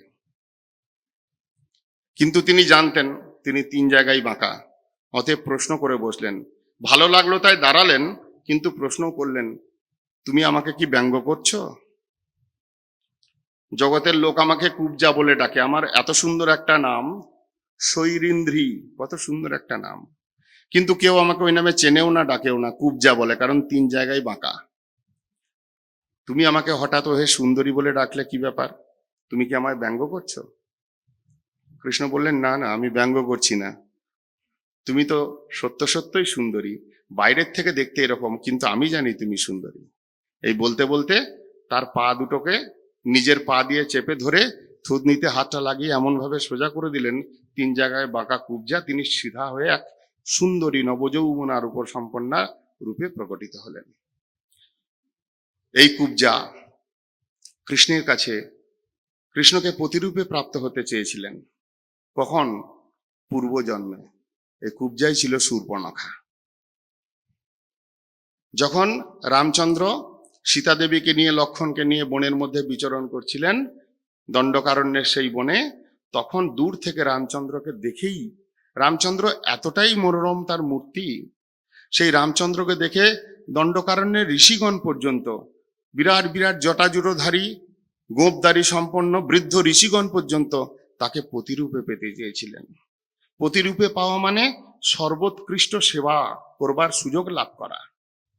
সেই ঋষিমুনিগণ এই কৃষ্ণের লীলাতে এসে, ব্রজলীলাতে এসে তারাই গোপী রূপে এসেছেন। গোপীর অনেক ভাগ রয়েছে, মূলত চতুর্বিধা গোপী, তার মধ্যে একটা শ্রেণীর গোপী হচ্ছেন সেই দণ্ডকারণ্যের মুনি ঋষিগণ, যারা গোপী দেহ ধারণ করে কৃষ্ণের সঙ্গে রাসাদি লীলা করেছিলেন। যেমনটি স্বয়ং শিবজি তিনি গোপীশ্বর মহাদেব রূপ ধারণ করে রাসলীলাতে প্রবেশ করেছিলেন, ঠিক সেই রকম। তো সেই শূর্পণখা যখন চেয়েছিলেন কৃষ্ণের রামচন্দ্রকে দেখে প্রতিরূপে পেতে, এবং নিবেদন করেছিলেন, যেহেতু রামচন্দ্র এক পত্নীধর ব্রত, অতএব তিনি অন্য পত্নী গ্রহণ করবেন না বলে লক্ষ্মণের দ্বারা তার নাসিকা এবং কর্ণ ছেদন করে তাকে কুরূপ করে দেওয়া হয়েছিল। এই কুব্জা অপমানিত হয়ে সর্বপ্রথম তো রাবণকে বলেছিলেন এই অপমানের বদলা নেওয়ার জন্য, কিন্তু রাবণ বদলা নেওয়ার পরিবর্তে সবংশী বিনাশ হয়েছিল। তখন তিনি শিবের উপাসনা করে যাতে প্রতিরূপে লাভ করতে পারেন, তাই শিবের উপাসনা করে সিদ্ধি লাভ করেছিলেন, এবং তাঁরই কৃপাতে এই জন্মে তিনি সেই কৃষ্ণের সঙ্গ লাভ করবার সুযোগ পেয়েছিলেন। সেই কুব্জা অর্থাৎ শৈরিন্দ্রী তিনি রাজার গন্ধ আদি লেপন করতেন, সৌগন্ধ চন্দন আদির দ্বারা রাজাকে সুসজ্জিত করতেন। যা কিছু তার হাতে ছিল সেই সব দিয়ে কৃষ্ণকে এবং বলরামকে সুন্দর করে সাজিয়ে দিলেন। ক্রমে যখন ধনুর্যজ্ঞ স্থানে কৃষ্ণ এসে পৌঁছালেন, যে ধনুকে, শিবধনুকে ওঠাবার জন্য 300 জন সেনা লাগে, ওই কৃষ্ণের বয়স তখন কত? 10 বছর 8 মাস। কৃষ্ণ যখন ব্রজ ছেড়ে মথুরায় এলেন, ভাগবতে বর্ণন রয়েছে 10 বছর 8 মাস কৃষ্ণের বয়স। তার পূর্বেই যত ব্রজের লীলা। এই জন্য রাসাদি লীলা নিয়ে যারা অন্যরকম ধারণা করেন তাদের এটা বুঝে রাখা দরকার। কৃষ্ণ যখন রাসলীলা করেছিলেন তখন কৃষ্ণের বয়স সম্ভবত এরকম 9 বছরের আগে পিছে। আর যে গোপীগণকে নিয়ে রাসাদি লীলা করেছেন তারা কেউ 5 বছরের বালিকা, কেউ 6 বছরের বালিকা, কেউ 4 বছরের বালিকা। অতএব জড় ভাব সম্পূর্ণরূপে পরিত্যাজ্য। সেইখানে যা কিছু হয়েছিল চিন্ময় ভাবের সর্ব উৎকৃষ্ট লীলা, যেটার অধিকার আমাদের নেই। সেই কৃষ্ণ এবং বলরাম যখন প্রবেশ করলেন ধনুর্যজ্ঞের স্থানে, যে ধনুকে ওঠাবার জন্য 300 জন সেনা লাগে, কৃষ্ণ বাঁ হাতে করে সেই ধনু উঠে তাতে ওই তুরিনটা যোজন করবেন বলে যেমনই টান দিয়েছেন, ধনুটা ভেঙে চুরমার হয়েছে। বিকট এক শব্দ, শিবধনু ভঙ্গ হয়েছে, এবং এদিকে ওদিকে সেই আওয়াজ যেতে যেতে কংসের কানে পর্যন্ত সেই আওয়াজ পৌঁছেছে। এবং সেনাদের দ্বারা তিনি খবর পেয়েছেন যে কৃষ্ণ বলরামের দ্বারা এই ধনুটা ভঙ্গ করা হলো। তিনি এমনিতেই ভীত ছিলেন, এমনিতেই সন্ত্রস্ত ছিলেন। এই প্রভাব লক্ষ্য করে আরো বেশি ভীতি উৎপন্ন হলো। সেই রাত্রি অতিবাহিত হলো। পরদিন প্রভাতে মল্লযুদ্ধের স্থানে কৃষ্ণ এবং বলরাম তিনি প্রবেশ করবেন। যখন প্রবেশ করবেন, পথিমধ্যে কুবলয়া পীর, এক হস্তি, এমন এক হাতি যে হাতির গায়ে 100 হাতির বল থাকে ছিল। সে দেবতাগণ কর্তৃক আশীর্বাদ পেয়েছিল। এরকম 100 হাতির বল বিশিষ্ট কুবলয়া পীর দাঁড়িয়ে রয়েছে কৃষ্ণ বলরামকে মারবে বলে। সেই যজ্ঞের মল্লযুদ্ধের স্থানে প্রবেশ করতে দিচ্ছে না, যেখানে কংস বসে আছে, যেখানে নন্দ আদি গোপগণ বসে আছেন মল্লযুদ্ধ দেখবেন বলে, অন্যান্য পুরো বাসীগণ বসে রয়েছেন, সেইখানে তারা প্রবেশ করবে। রাস্তাতেই কুবলয়া পীর তাকে অবলীলাক্রমে বধ করে 2 ভাই সেই তার 2টা দাঁতকে উপড়ে নিয়ে একদম কাঁধের মধ্যে এমন ভাবে মল্লযুদ্ধ স্থানে প্রবেশ করলেন, এক একজন এক এক স্বরূপে সেই কৃষ্ণকে দর্শন করলেন। যারা ব্রজ থেকে এসেছিলেন ছোট ছোট নিজেদের শিশুরূপে দর্শন করলেন। পুরো বাসীগণ কোমল শিশুরূপে দর্শন করলেন, তাদের বাৎসল্য ভাব জাগলো। যারা পুরো নারী ছিলেন তারা কৃষ্ণকে অপ্রাকৃত নবীন কামদেব রূপে দর্শন করলেন। আর কংস এবং মল্লযোদ্ধাগণ দেখলেন সাক্ষাৎ কাল সদৃশ। সেই শরীরের মধ্যে কুবলয়া পীরকে বধ করেছেন, তার রক্তও লেগে আছে, এবং তার সঙ্গে দুই দাঁত, দুই ভাই কাঁধের মধ্যে নিয়ে এমন ভাবে প্রবেশ করছেন যেন মনে হচ্ছে সাক্ষাৎ মূর্তিমন্ত মৃত্যু কাল। ক্রমে চানুর এবং মুষ্টিকের সঙ্গে মল্লযুদ্ধ শুরু হলো। চানুরের সঙ্গে কৃষ্ণ এবং মুষ্টিকের সঙ্গে বলরাম। সমস্ত পুরবাসীগণ নিন্দা করতে শুরু করলেন যে এই সভা অধর্মের সভা। কোথায় চানুর মুষ্টিক বজ্রতুল্য তাদের হৃদয় কঠোর এবং পর্বততুল্য প্রকাণ্ড শরীর, আর কোথায় কৃষ্ণ বলরাম সুকোমল শরীর যুক্ত দুটি ছোট্ট ছোট্ট বালক। কিভাবে এই যুদ্ধ হয়? যুদ্ধ সবসময় সমকক্ষের মধ্যে হওয়া উচিত, কিন্তু পুরবাসীগণ নিন্দা করতে থাকলেও কংস যেখানে দুর্বৃত্ত রাজা বসে আছেন, এইখানে অধর্মই স্বাভাবিক, এই চিন্তন করে তারা খুব ভয়ে দেখতে শুরু করলেন। ক্রমে যুদ্ধ হলো। অবলীলা ক্রমে চানুর এবং মুষ্টিককে কৃষ্ণ বলরাম কিছুক্ষণ পরেই মল্লযুদ্ধ করতে করতে একটু খেলার ছলেই যেন তাদেরকে বধ করে ফেললেন। অন্যান্য মল্লযোদ্ধাগণ তাদের অনুসরণ করে যখন এলেন, তারাও সেখানে প্রাণ নাশ হলো। কিছু মল্লযোদ্ধা ভয়ে পালিয়ে গেলেন। অবশেষে কংস যখন দেখলেন যে এইভাবে কৃষ্ণ এবং বলরাম তাদের প্রভাব বিস্তার করতে শুরু করেছে, কংস বুঝে গেছেন আর যাই হোক, একে বধ করা আমার ক্ষমতা নেই। এই নিশ্চয়ই দেবতাদের আকাশবাণীতে উদ্ধৃত সেই অষ্টম পুত্রজাত সন্তান আমার, মৃত্যু আমার কাল। কংস ভয়ে ভীত হয়ে চিৎকার করতে শুরু করলেন, ওই নন্দ মহারাজকে বন্দি বানাও, ওই বসুদেব দেবকীকে এক্ষুনি প্রাণনাশ করো, উগ্রসেনের প্রাণনাশ করো, আর এই কৃষ্ণ বলরামকে এক্ষুনি এখান থেকে বের করে দাও। কারণ তিনি বুঝে গেছেন আর বেশিক্ষণ নেই আমার। কৃষ্ণ বলরামকে মারবেন বলে এনেছেন, এখন বলেন এদেরকে বের করে দাও। কৃষ্ণ এমন ভাবে লাভ দিয়ে সেই কংসের কাছে উপনীত হলেন, যেমন প্রকাণ্ড হস্তিকে যখন কোনো সিংহ আক্রমণ করে যেভাবে ঝাঁপ দিয়ে তার ঘাড়ের উপরে চেপে যায়, ঠিক কৃষ্ণ সেইভাবে কংসের কাছে গিয়ে তার কেশ আকর্ষণ করে নিচে নামিয়ে এনে তার বক্ষের উপরে উঠে মুষ্টাঘাত পূর্বক কংসকে বিনাশ করলেন। কংস নিহত হলেন। দেবগণ স্বর্গ থেকে পুষ্পবৃষ্টি করলেন, জয় জয়কার করলেন, দুন্দুবির ধ্বনি হলো, শঙ্খধ্বনি হলো, চতুর্দিক কৃষ্ণ জয়তে পরিপূরণ হলো। কংস নিহত হলেন এবং বসুদেব দেবকী এবং উগ্রসেনকে কংসের কারাগার থেকে মুক্ত করে কৃষ্ণ বলরাম দেবকী বসুদেবকে প্রণাম করলেন এবং ক্ষমা ভিক্ষা করলেন। পুত্রের কর্তব্য করতে আমরা অসমর্থ হয়েছি, আমরা তোমার পুত্র হওয়া সত্ত্বেও তোমাদেরকে এইরকম দুঃখ ভোগ করতে হয়েছে, তাই তোমরা আমাকে ক্ষমা করো। একদিকে পিতামাতা জ্ঞানে কৃষ্ণ বলরাম যেরকম বাৎসল্য ভাবের প্রকাশ করছেন, ওদিকে বসুদেব দেবকী ততটাই সংকুচিত হচ্ছে, কারণ তারা জানেন এরা পুত্র হলেও এরা ভগবান। এই হলো মথুরাবাসী আর ব্রজবাসীদের মধ্যে পার্থক্য। যেখানে দেবকী মা নিজের পাটাকে গুটিয়ে নিচ্ছেন, কৃষ্ণ পায়ে হাত দিবে এই ভাবনা চিন্তা করে, আর সেখানেই যশোদা মা যখন গোচারণ করবেন করে বেরোচ্ছেন, কৃষ্ণ নিজের পায়ে ধুলিটা নিজে হাতে করে তার সারা শরীরে লেপন করে দিচ্ছেন, এই ভেবে যাতে কোনো প্রকার অনিষ্ট কৃষ্ণকে স্পর্শ করতে না পারে। মায়ের স্নেহ, মায়ের আশীর্বাদ থাকলে কিছু ক্ষতি করতে পারবে না। এই হলো ব্রজবাসী আর মথুরাবাসী। এই জন্য কৃষ্ণ কোনো সময় কাঁদতে কাঁদতে বলেছিলেন, ঐশ্বর্য শিথিল প্রেমে নাহি মোর প্রীত। এই ব্রজেতে মথুরাতে বহু ঐশ্বর্য আছে, কিন্তু প্রীতি অভাব। অতএব এই স্থানে আমার মনটা ভাই না, এইখানে আমার মনটা ততটা আকর্ষণ করে না। যদিও তিনি রয়েছেন, তথাপি তার মনকে যদি কেউ হরণ করতে সমর্থ, সেটা হলো ব্রজধাম, ব্রজবাসী, ব্রজগোপী, নন্দ যশোদা, তার সখাগণ, গোপীগণ, ধেনুগণ, গোবৎসগণ, সেই ব্রজের বৃক্ষলতা, ব্রজের যমুনা, ব্রজের গোবর্ধন কৃষ্ণকে আকর্ষণ করে। এই জন্য ভগবান বৃন্দাবনম পরিত্যাজ্যম পাদমেকম ন গচ্ছতি। ব্রজেন্দ্র নন্দন কৃষ্ণ তিনি ব্রজ ব্যতীত কোথাও যান না, কিন্তু এই যে অদৃশ্য ভাব, এই যে বিরহ ভাব, এ কেবল সেই গোপীগণের প্রেমকে আস্বাদন করবার এবং গোপীগণকে পরম প্রেমসাগরে নিমজ্জিত করাবার এক কৌশল মাত্র।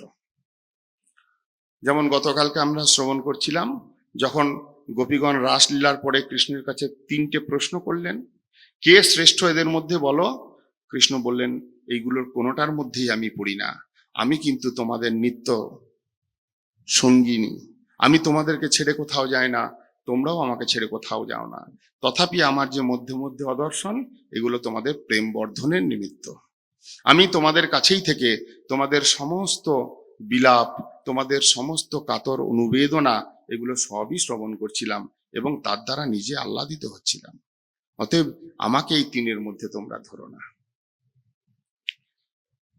যখন দেবকী বসুদেব এবং উগ্রসেনকে রাজা করলেন, দেবকী বসুদেবকে মোচন করলেন, ক্রমে উগ্রসেনকে রাজা করে তিনি সুন্দরভাবে কংসের অত্যাচারে যেভাবে মথুরা নগরী ছন্ন বিচ্ছিন্ন হয়েছিল, সেইগুলোকে সুসংবদ্ধ করে পিতা এবং উগ্রসেনের আদেশে শান্তিপুনির মুনির আশ্রমে গুরুগৃহে চলে গেলেন। 64 দিনে 64 বিদ্যা অর্জন করবার পর যখন গুরু দক্ষিণা দেওয়ার ব্যাপার আসলো, গুরুপত্নী মাতা তিনি জানেন যে কৃষ্ণের কাছে অসম্ভব বলে কিছু হয় না, তার একমাত্র সন্তান মৃত্যুবরণ করেছে, এই ভেবে পুত্রকে ফিরিয়ে দাও, এইটাই তোমার গুরু দক্ষিণা যখন বললেন, তখন তিনি ক্রমে কৃষ্ণ কি করলেন, সমুদ্র অন্তর্বর্তী সেই এক অসুরকে বধ করে পঞ্চজন্য শঙ্খ উদ্ধার করে সেই পঞ্চজন্য শঙ্খ বাদন করতে করতে জমপুরীতে পৌঁছে যমরাজার কাছ থেকে নিজ গুরুপুত্রের আত্মাকে নিয়ে, তার পূর্ব শরীরকে নিয়ে সেই আত্মা প্রবেশ করিয়ে পুত্রকে জীবিত করিয়ে এনে গুরুদেবকে গুরুদক্ষিণা স্বরূপ দিয়ে তিনি গুরুদেবের কৃপাপ্রাপ্ত হয়েছিলেন। তিনি নিজে গুরুগৃহে বাস করেছেন, তিনি নিজে গুরুপাদপদ্ম আশ্রয় করিয়ে জগৎবাসীকে শিখিয়েছেন, যতক্ষণ গুরুপদাশ্রয় না হয় জীবের পরম মঙ্গলের রাস্তা হয় না, এবং গুরুপদাশ্রয় পূর্বক কেবল শিক্ষা গ্রহণ নয়, গুরু সেবা করাই গুরু সেবকের মুখ্য কর্তব্য। গুরুপুত্রকে এনে দিয়ে সেই শিক্ষা তিনি দান করলেন। ক্রমে মথুরায় প্রত্যাবর্তন করলে একদিন তিনি বিষণ্ণ বদনে দাঁড়িয়ে আছেন। সেই রাজপ্রাসাদের অলিন্দ হতে ব্রজ অভিমুখে তিনি বিষণ্ণ বদনে অপেক্ষারত অবস্থায় রয়েছেন। উদ্ধব সেই ভাবকে লক্ষ্য করলেন। উদ্ধব আমরা পূর্বেই শুনেছি, যিনি কৃষ্ণ সমতুল, কোনো অংশে রূপে গুণে ক্রিয়াতে কৃষ্ণের থেকে ন্যূন ছিলেন না। কৃষ্ণ যেমন কৃষ্ণ বর্ণ বিশিষ্ট, সেই উদ্ধবের শরীরের বর্ণটাও কৃষ্ণের ন্যায়, উদ্ধবের শরীরের অঙ্গ সৌষ্ঠব কৃষ্ণের ন্যায়। উদ্ধব পোশাক পরিহিত করতেন কৃষ্ণের প্রসাদী, মালাটাও কৃষ্ণ যে মালাটা পরেছেন সেই মালাটাই পরতেন, অর্থাৎ প্রসাদী রূপে গ্রহণ করতেন। কৃষ্ণের উচ্ছিষ্ট ভোজন খেতেন, ছোটবেলার থেকে কৃষ্ণের লীলার অনুকরণ করে খেলা করতেন। রূপেতে যেমন সুন্দর, গুণেতে যেমন সুন্দর, বিদ্যায় তিনি বৃহস্পতির শিষ্য। সবচেয়ে যদুকুলের মধ্যে তীক্ষ্ণ এবং কুশল বুদ্ধি বিশিষ্ট যদি কেউ থেকে থাকেন, তিনি হলেন উদ্ধব এবং কৃষ্ণের নিত্য সঙ্গী। উদ্ধব কৃষ্ণের ভাবটা সর্বক্ষণ অনুগমন করতেন। যখন দেখলেন যে কৃষ্ণ দুঃখী হয়ে রয়েছে, বিষণ্ণ চিত্তে দাঁড়িয়ে রয়েছে, যেমনই কৃষ্ণের কাছে গিয়ে দাঁড়ালেন, কৃষ্ণ নিজের ভাবকে উদ্গার করতে শুরু করলেন। সেই ব্রজের দিকে তাকিয়ে যখন তার দুই চোখ দিয়ে অঝর ঝরে অশ্রু নির্গত হচ্ছিল কৃষ্ণের, বললেন, দেখো এই ব্রজবাসীগণ, আমি তাদের প্রাণ সর্বস্ব, আমাকে বিনা তারা কিছুই জানে না। যখন আমি ব্রজে ছিলাম, যখন গোচারণ করতে চলে যেতাম, সেই ব্রজপুরবাসীগণ তারা দিনভর আমার অপেক্ষায় থাকতেন, মৃতবৎ পড়ে থাকতেন। যখন সন্ধ্যাবেলায় ফিরে আসতাম তারা সঞ্জীবিত হতেন। আমি পুরের মধ্যে থাকলে ব্রজের পশু পক্ষী কীটপতঙ্গ এরা বিরহেতে মৃতবৎ হতো। এই রূপে আমি সর্বক্ষণ তাদের প্রাণ সর্বস্ব হয়ে তাদেরকে রক্ষা করে এসেছি। আমি তাদেরকে কথা দিয়েছিলাম আমি অতি শীঘ্র প্রত্যাবর্তন করব, কিন্তু অনেক দিন হলো আমি ফিরি নাই। আমার বিরহে তারা ভীষণ দুঃখ সাগরে পড়ে থাকবে এবং আমারও তাদেরকে ছেড়ে থাকতে কষ্ট হয়। অতএব আমি মনে করি তুমি একবার যদি ব্রজে যাও, ব্রজে গিয়ে যদি আমার পিতামাতাকে সান্ত্বনা প্রদান করো, সেই গোপীগণকে সান্ত্বনা প্রদান করো যারা সর্বস্ব ত্যাগ করে আমার চরণে উপনীত হয়েছিল, তাহলে তাদেরও চিত্তের প্রশান্তি ঘটবে এবং আমিও একটু সুখী হব। এই উদ্ধব সংবাদ, উদ্ধব সন্দেশ, উদ্ধবকে ব্রজে প্রেরণ, এক অদ্ভুত কথা। আমাদের মায়াবদ্ধ জীবের অধিকারের অনেক উপরের কথা। উদ্ধবের মতো প্রবল প্রগাঢ় তীক্ষ্ণ বুদ্ধি সম্পন্ন এবং ভক্তিমান পুরুষ, যিনি নিজে গর্ব অনুভব করতেন কৃষ্ণ সঙ্গ সান্নিধ্যে থেকে, তিনি পর্যন্ত যে প্রেমের আভাস কি রকম হতে পারে জানতেন না, সেই প্রেমের কথা, সেই গোপী প্রেমের কথা শ্রবণ করা বা কীর্তন করার কোনো অধিকার আমাদের নাই। তথাপি কৃষ্ণ ইচ্ছা বলবতী, তিনি জীবগণকে এই উত্তম প্রেম, ব্রজের বিশুদ্ধ প্রেম জগৎকে শিক্ষা দেওয়ার জন্য উদ্ধবকে প্রেরণ করলেন। উদ্ধবেরও এই প্রেম আস্বাদনের অধিকার হয়েছিল, কিন্তু তিনি এই প্রেম কোনোদিন আস্বাদন করতে পারেন নাই। তাই উদ্ধবের প্রতিও কৃপা করলেন। সেই সঙ্গে ব্রজবাসীগণের সঙ্গে কৃষ্ণের কি সম্বন্ধ? কেবল যে কৃষ্ণের জন্য ব্রজবাসীগণ কেঁদেছেন এমনটা নয়, কৃষ্ণও ব্রজবাসীদের জন্য কাঁদেন। ভক্তগণ যেমন ভগবানের বিরহ সইতে পারেন না, ভগবানও সেইরূপ ভক্তের বিরহ সহ্য করতে পারেন না। যিনি নিজ লাভে পরিপূর্ণ, যিনি উপচয় এবং অপচয় বিহীন, যার মহিমা, অর্থাৎ যার মধ্যে থেকে সবকিছু বেরিয়ে গেলেও তার কোনো ক্ষতি হয় না, এবং যাকে সর্বস্ব দান করলেও তাকে পরিপূর্ণ করা যায় না, এই রকম যে ভগবান, তিনি কোনোদিন কাঁদতে পারেন?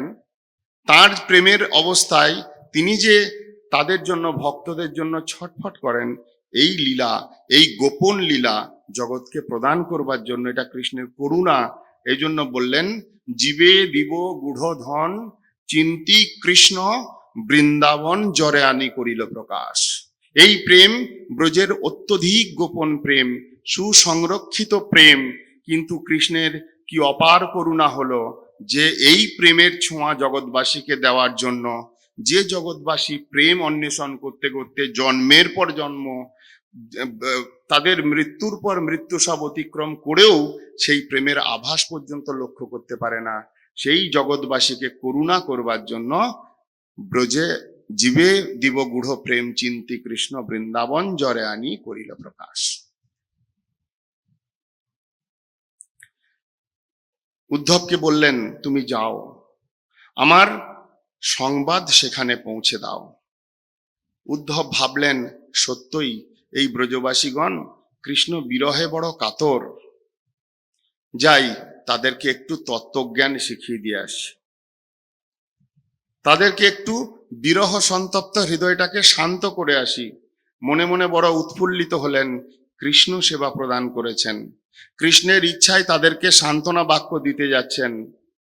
কিন্তু কৃষ্ণ যাওয়ার পূর্বেই বলে দিয়েছেন, তুমি যেখানে যাবে, যে অবস্থায় থাকবে, তুমি একটার পর একটা যখন স্থান দর্শন করবে, ব্রজের ধূলি দর্শন করবে, ব্রজের শোভা দর্শন করবে, এইটুকু জানবে এ সব কিন্তু পূজনীয় তত্ত্ব, প্রণম্য তত্ত্ব, অতএব প্রণাম করতে করতে যেও। উদ্ধবের ভিতরের যে অহংকার, উদ্ধবের ভিতরের যে গর্ববোধ, সেইটাকে প্রশমিত করাবার জন্য ভগবান এই আদেশ দিলেন। কারণ অহংকার যুক্ত নয়নে ভগবত ধাম দর্শন হয় না। এমনিতেই কৃষ্ণ বিরহে সেই ধাম সমস্ত সৌন্দর্যকে যেন গোপন করে রেখেছিল, কিন্তু উদ্ধবকে যখন কৃষ্ণ পাঠাচ্ছেন, উদ্ধবকে ব্রজের শোভা দর্শন করাবেন বলে সেই ব্রজ শোভা যেন পুনরায় সুশোভিত হতে লাগলো। বলছেন ভাগবতে, উদ্ধব যখন কৃষ্ণের ইচ্ছায় রথে করে ব্রজের মধ্যে প্রবেশ করছেন, ব্রজের শোভা, সেই সময় ব্রজের ঋতুমতী গাভীগুলো তারা বৃষ অর্থাৎ সেই ষাঁড়গুলোর সাথে ক্রীড়া উন্মত্ত অবস্থায় খেলা করছে, উদ্ধব দর্শন করছেন। এবং সেই সমস্ত ধেনুগণের শুভ্র শুভ্র গাভী বৎসগুলো, ছোট ছোট বাছুরগুলো, তারাও সেই বৃষ এবং ধেনুর মধ্যবর্তী হয়ে এমন সুন্দরভাবে খেলা করছে এবং উচ্চ রবে তারা আওয়াজ করছে, এমন হাম্বা হাম্বা রব ডাক দিচ্ছে, এবং তার দ্বারা পুরো ব্রজ, সন্ধ্যাকালীন ব্রজ এত সুন্দর একটা পরিবেশ তৈরি হয়েছে। সেই ধেনুগণের, বৎসগণের পুরো উত্থিত ধুলি দিয়ে পুরো গোধূলি লগ্নটা যেন সুসজ্জিত হয়েছে, এটা দেখতে দেখতে ব্রজের মধ্যে ঢুকছেন। এদিকে ব্রজের যারা গোপগণ তারা গোধূলি লগ্নে গোচারণ করে ফিরবার সময় এই বাছুরটাকে ধরো, ওই গাভীটাকে বাঁধো, ওইটাকে ছেড়ে দাও, এটাকে এনে দাও, এইরকম নানান ধ্বনি শুনতে পেলেন। অপরদিকে দেখছেন ব্রজের গোপীগণ কেউ বা অগ্নি পূজা, কেউ বা সূর্য পূজা, কেউ বা গো পূজা, কেউ বা সন্ধ্যাকালীন ধূপদীপ আদির দ্বারা নিজ নিজ গৃহকে সুসজ্জিত করছেন। আবার কোনো কোনো গোপী নিজ গৃহ অভ্যন্তরে দধি মন্থন করছেন এবং সুন্দর কলরবের দ্বারা, সুকণ্ঠের দ্বারা কৃষ্ণের সেই সমস্ত লীলা সমূহকে অন্তর্মনা হয়ে কীর্তন করছেন। তাদের বাহ্য জ্ঞান শূন্য হয়ে তারা অন্তর্মনা হয়ে কেবল কৃষ্ণের লীলা এমন ভাবে কীর্তন করছেন দধি মন্থন করতে করতে, সেই দধি মন্থন দণ্ডের শব্দ এবং কৃষ্ণের কীর্তনের ধ্বনি যেন সাক্ষাৎ ভাবে ব্রজে কৃষ্ণ অবস্থান করছেন, কৃষ্ণ লীলা করছেন, সেই সমস্ত স্বরূপগুলো উদ্ধব সচক্ষে দেখতে পাচ্ছে। এই জন্য বললেন কীর্তন প্রভাবে হইবে স্মরণ, সেকালে নির্জন ভজন সম্ভব। যদি কীর্তনটা অন্তর্মনা হয়ে হয়, যদি কীর্তনটা ভগবানের সুখ উদ্দেশ্যে হয়, যদি কীর্তনটা মহাজনের অনুগমনে হয়, সেই কীর্তন অর্থাৎ সেখানে সাক্ষাৎ ভগবানের প্রাদুর্ভাব। ওদিকে মথুরায় কৃষ্ণ বসে আছেন, কিন্তু উদ্ধব এতদিন পরে জীবনে প্রথমবার ব্রজে প্রবেশ করছেন। ব্রজের যা যা কথা তিনি পূর্ব অবস্থায় শুনেছিলেন লোকমুখে, যে কৃষ্ণ এইভাবে লীলা করছেন, এইভাবে ব্রজেতে গোদহন হচ্ছে, এইভাবে সেখানে দধিমন্থন হচ্ছে, কৃষ্ণ দধিমন্থন দণ্ডকে ভেঙে দিচ্ছেন, কৃষ্ণ মাখনকে চুরি করছেন, কৃষ্ণ গোচারণ করে গোধূলি লগ্নে সমস্ত ব্রজ গোপগণকে নিয়ে ফিরে আসছেন, যা যা কানে শুনেছিলেন, গোপীগণের মুখোত্থিত সেই কীর্তন ধ্বনি, দধি মন্থন কালে দধি মন্থনের সেই ধ্বনি, ব্রজে ফেরা সেই গোধূলি লগ্নে ব্রজ গোপগণের এবং ধেনুগণের উত্থিত ধূলি দর্শন করতে করতে উদ্ধব সাক্ষাৎ সেই লীলা যেন দর্শন করতে করতে প্রবেশ করলেন। কৃষ্ণ বলেছিলেন, যা তুমি দেখবে তারা সকলেই প্রণম্য, তারা সকলেই পূজ্য, অতএব সকলকে অন্তর থেকে প্রণাম করতে করতে যাও। কৃষ্ণের সেই কথাটা তিনি মর্মে মর্মে অনুভব করলেন। তিনি বুঝলেন কৃষ্ণ নেই বলে এই ব্রজের শোভা লুক্কায়িত ছিল, ব্রজের শোভা ম্লান হয়েছিল, কিন্তু কৃষ্ণ নেই এই ভাবটা উদ্ধব বুঝতে পারলেন না। তিনি বুঝলেন কৃষ্ণ সর্বত্র সর্বদা বিদ্যমান। তাদের কথাতে, তাদের কীর্তনে, তাদের আচরণে তারা কৃষ্ণময় হয়ে জীবনযাপন করছেন। উদ্ধব সেটা অনুভব করতে করতে ক্রমান্বয়ে নন্দালয়ের সামনে এসে উপনীত হলেন সন্ধ্যাবেলা। যখন রথ এসে দাঁড়ালো, আশপাশের গোপগণ আবার দুশ্চিন্তাগ্রস্ত হলেন। এইরকমই একটা রথ এসেছিল, নিয়ে এসেছিল অক্রূর, পিতামাতা নাম দিয়েছে অক্রূর, কিন্তু তার মতো ক্রূর ইহলোকে আর কেউ ছিল না, যে এসে আমাদের প্রাণধনকে আমাদের কাছে কেড়ে নিয়ে চলে গেছিল। আবার কি সেই রকম কোনো ঘটনা ঘটতে চলেছে? ব্রজেন্দ্র নন্দন কৃষ্ণকে তো নিয়েছেন, এখন ব্রজরাজ নন্দ মহারাজকে কি তারা নিয়ে যেতে চান? যে নন্দ যশোদাকে দেখে আমরা কোনো ক্রমে জীবিত রয়েছি, তারাও যদি এখান থেকে চলে যান, তাহলে বুঝি আর আমাদের প্রাণ থাকবে না। এইরকম আশঙ্কাগ্রস্ত হয়ে ধীরে ধীরে সেই রথের কাছে এলেন, বুঝবার চেষ্টা করলেন কি ব্যাপার, কে এসেছে। তখন রথ থেকে যিনি নামলেন কৃষ্ণবৎ, পিছন থেকে দেখে প্রথমে ভাবলেন কৃষ্ণই এসেছে। মনের মধ্যে এক আলাদা আনন্দের সঞ্চার হলো, কিন্তু হঠাৎ যখন দেখলেন, তত্ত্ব অবগত হলেন, বুঝলেন কৃষ্ণ কোনো দূতকে প্রেরণ করেছে। সান্ত্বনা বাক্য দিয়ে ব্রজের উত্তপ্ত হৃদয়কে, বিরহতপ্ত হৃদয়কে শান্ত করবার জন্য কৃষ্ণ কিছু সংবাদ পাঠিয়েছেন। এখনকার মতো তো তখন মোবাইল ছিল না, মেসেজ করে দেবে বা ফোনে কথা বলবে, অতএব দীর্ঘদিন পরে কৃষ্ণ বার্তা শুনতে পাবেন এই আশা তাদের মনে প্রাণের সঞ্চার করল। নন্দ মহারাজ অভ্যর্থনা করে নিয়ে গেলেন, গৃহ অভ্যন্তরে বসালেন, কিন্তু সৎকাজ করবেন, অতিথি এসেছেন, কিছু খেতে দিবেন, গৃহের মধ্যে কিছুই নাই।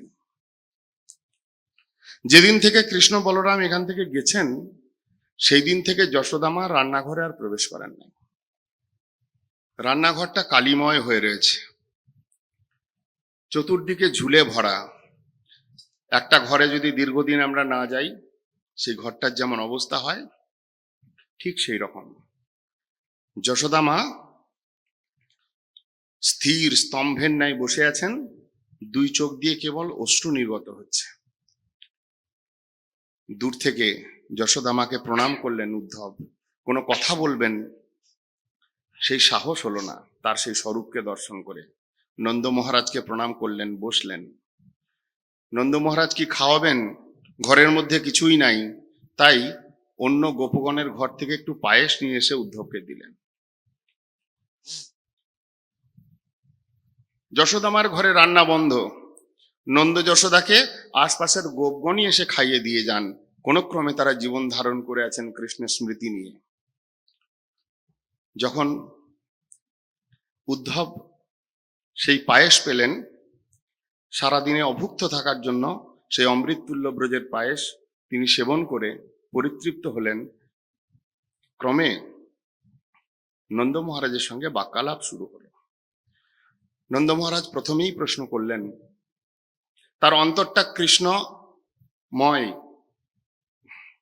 নন্দ অর্থাৎ আনন্দময় ভগবান কৃষ্ণকে যিনি বশীভূত করে রেখেছেন, কিন্তু এখন সেই অবস্থা নয়।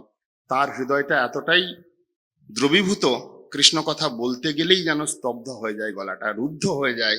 তাই কৃষ্ণ কথাটাকে সাইড করে, কৃষ্ণ বিষয়ে কোনো কথা জিজ্ঞেস না করে তিনি প্রশ্ন করতে লাগলেন, বসুদেব মহারাজ কেমন আছেন? রাজা উগ্রসেন তিনি ঠিক আছেন কিনা? প্রকৃতপক্ষে আমরা তো একই জ্ঞাতি ভাই।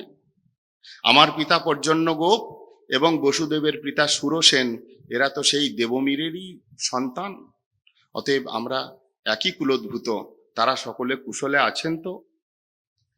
মথুরাবাসীগণ এখন কংসের উৎপীড়ন থেকে নিষ্ক্রান্ত হয়ে এখন তারা সুখে দিন যাপন করছেন তো? সেই যদুবংশ, বৃষ্ণিবংশ, ভোজবংশ যারা কংসের উৎপীড়নে মথুরার থেকে চলে গিয়েছিলেন, তারা কি পুনরায় মথুরায় ফিরে এসেছেন? এইরূপ বিবিধ বাক্য এদিক ওদিক প্রশ্ন করতে করতে ক্রমে জিজ্ঞেস করলেন, কৃষ্ণ, আমাদের ছেলে সেই কৃষ্ণ কেমন আছে? তিনি সুখে বাস করছেন কিনা?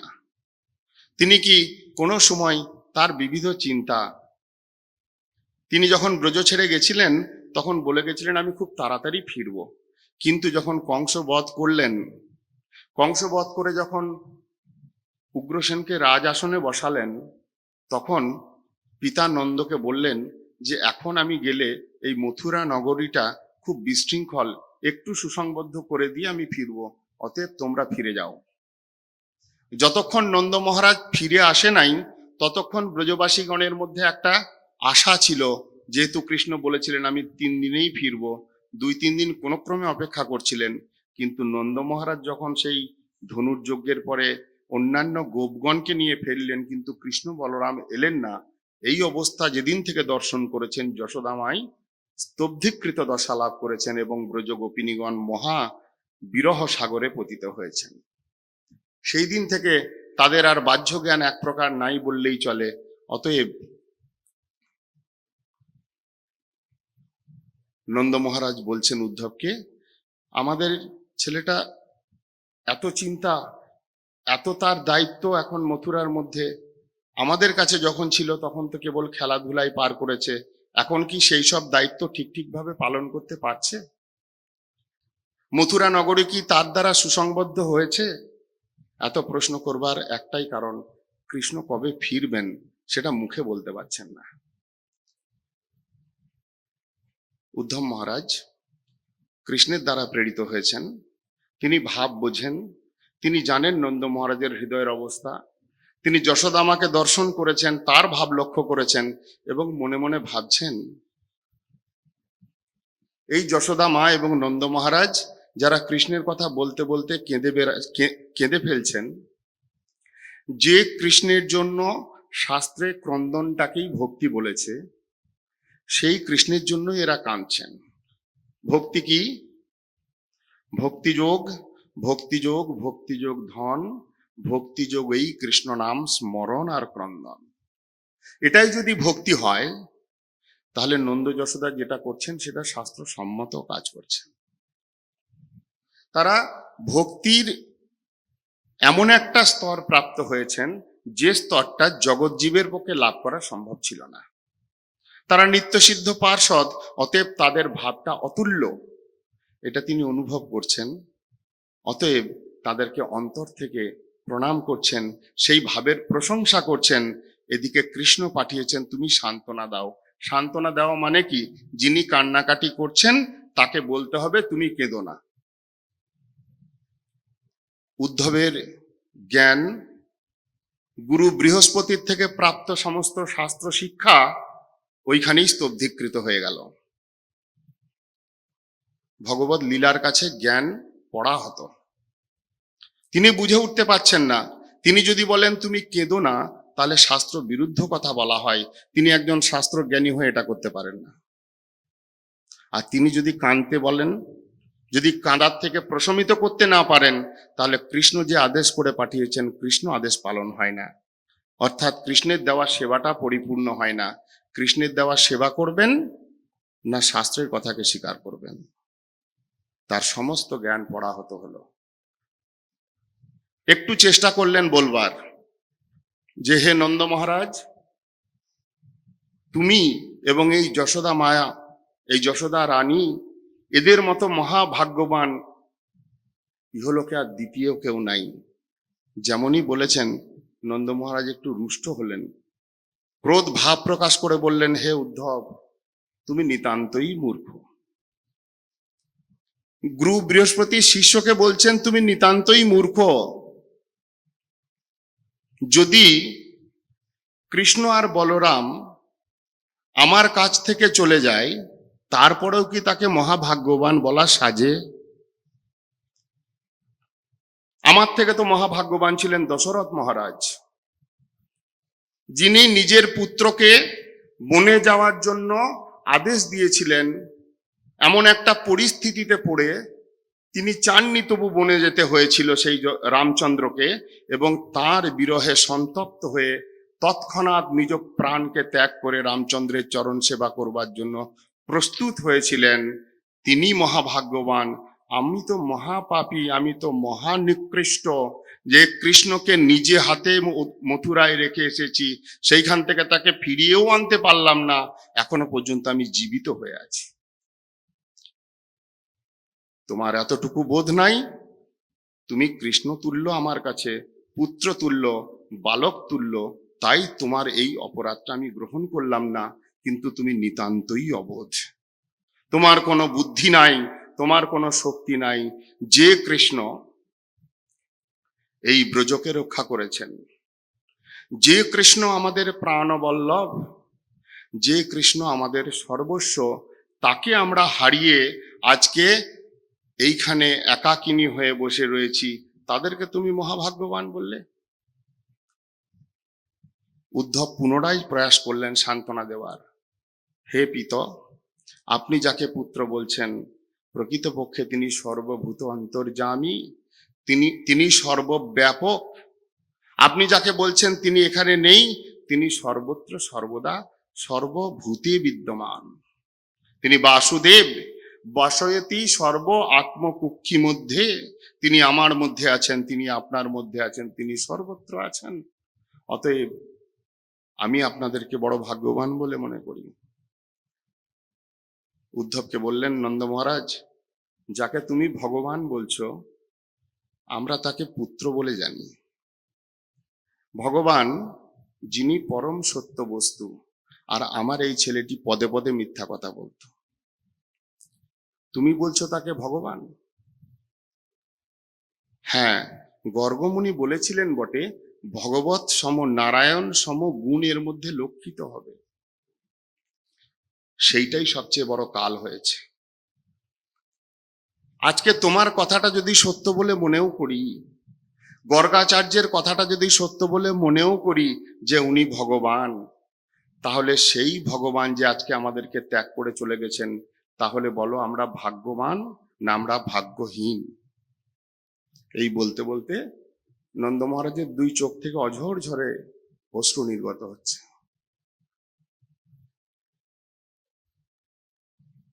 বলছেন এই কৃষ্ণের কথা মনে পড়লে আর সব দিক যেন অন্ধকারময় হয়ে যায়, জগৎটা শূন্যবৎ লাগে। শূন্যায়তং জগত সর্বং গোবিন্দ বিরহীন মে। আজকে কৃষ্ণ নেই বলে জগৎটা শূন্য লাগছে, মনটা ভারাক্রান্ত হয়ে যাচ্ছে। তাই মধ্যে মধ্যে মনে করি এইখান থেকে বেরিয়ে একটু মনটা ঠিক করি, কিন্তু কোথায় যাব? যদি ঘরের বাইরে বেরিয়ে কোনো উপবনে প্রবেশ করি, সেই উপবনস্থ প্রত্যেকটি বৃক্ষের মধ্যে কৃষ্ণ চড়ে চড়ে খেলা করেছেন। যদি আমি আমার গোশালার দিকে যাই, নবলক্ষ ধেনু এবং তার বৎসগণকে নিয়ে কৃষ্ণের যে কত বাল্য লীলা আছে সবগুলো চোখের সামনে ভাসতে থাকে। আমি ঘরের বাইরে বেরিয়ে যখন যমুনা নদীর তটে যাই, যমুনার প্রত্যেকটি ঘাটের মধ্যে কৃষ্ণ তার সখাগণকে নিয়ে, সখীগণকে নিয়ে বিবিধ লীলা করেছেন। যেদিকে তাকাই গোবর্ধনের কন্দরে কন্দরে, গোবর্ধনের প্রত্যেকটি গিরিশৃঙ্গের মধ্যে, প্রত্যেকটি গুফার মধ্যে, প্রত্যেকটি ঝর্ণা জলের মধ্যে সখাগুলোকে নিয়ে কৃষ্ণ এমন ভাবে লীলা বিস্তার করেছেন, যত্র তত্র নেত্র পরে সর্বত্র কৃষ্ণ স্ফুরে। নন্দ মহারাজের মুখ থেকে এই কথাগুলো শুনতে শুনতে উদ্ধব যত শুনছেন তত যেন তার বুদ্ধিটা ক্রমে ক্রমে লোপ পাচ্ছে। একটাই কথা মনের মধ্যে ভাবছেন, এদেরকে কোন বাক্যের দ্বারা সান্ত্বনা দেওয়া যায়। অবশেষে নিজের বুদ্ধিটাকে স্টপ করলেন, সুইচ অফ করে দিলেন। উনি এতটুকু বুঝলেন এখানে বুদ্ধি বা এখানে কোনো জ্ঞান কার্যকরী হবে না। নন্দ মহারাজের কথা শুনতে শুনতে অনুভব হলো যে এদের কাছে ওই কথাটাই প্রাণ তুল্য। তব কথামৃতম তপ্ত জীবনম। কৃষ্ণ বিরহ সন্তপ্ত হৃদয়কে যদি কেউ শান্ত করতে পারে, কোনো সান্ত্বনা বাক্য থাকে, একমাত্র কৃষ্ণ কথা, একমাত্র কৃষ্ণের লীলা, একমাত্র কৃষ্ণের মহিমা। সেইখানে দাঁড়িয়ে তার ঐশ্বর্য ভাবযুক্ত হয়ে বর্ণন করাটা বৃথা, অরণ্যের রোদন। এইটা অনুভব করে উদ্ধব মহারাজ নিরন্তর সেই কাল রাত্রিকালীন অবস্থাটা যাপন করলেন কৃষ্ণ কথা প্রসঙ্গে। নন্দ মহারাজের সঙ্গে সারা রাত্রি পার হওয়ার পর পরদিন সকালবেলা উঠে স্নানাদি করে নিজ আহ্নিক ইত্যাদি করবার পর ক্রমে গৃহ থেকে বহির্গত হলেন। খুঁজে বেড়াচ্ছেন সেই গোপীগণকে, কোথায় কি জিজ্ঞেস করবেন।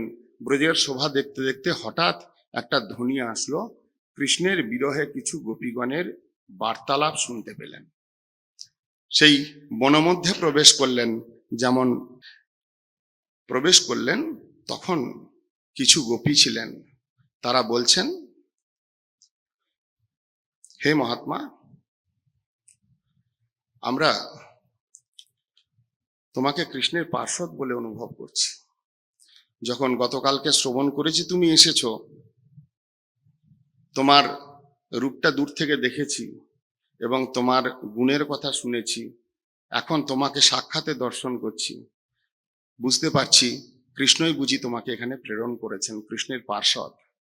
তবে এটা খুব নিশ্চিত যে তুমি এসেছো কেবলমাত্র তার মাতা পিতার জন্য, সেই নন্দ মহারাজ এবং যশোদা মায়ের জন্য।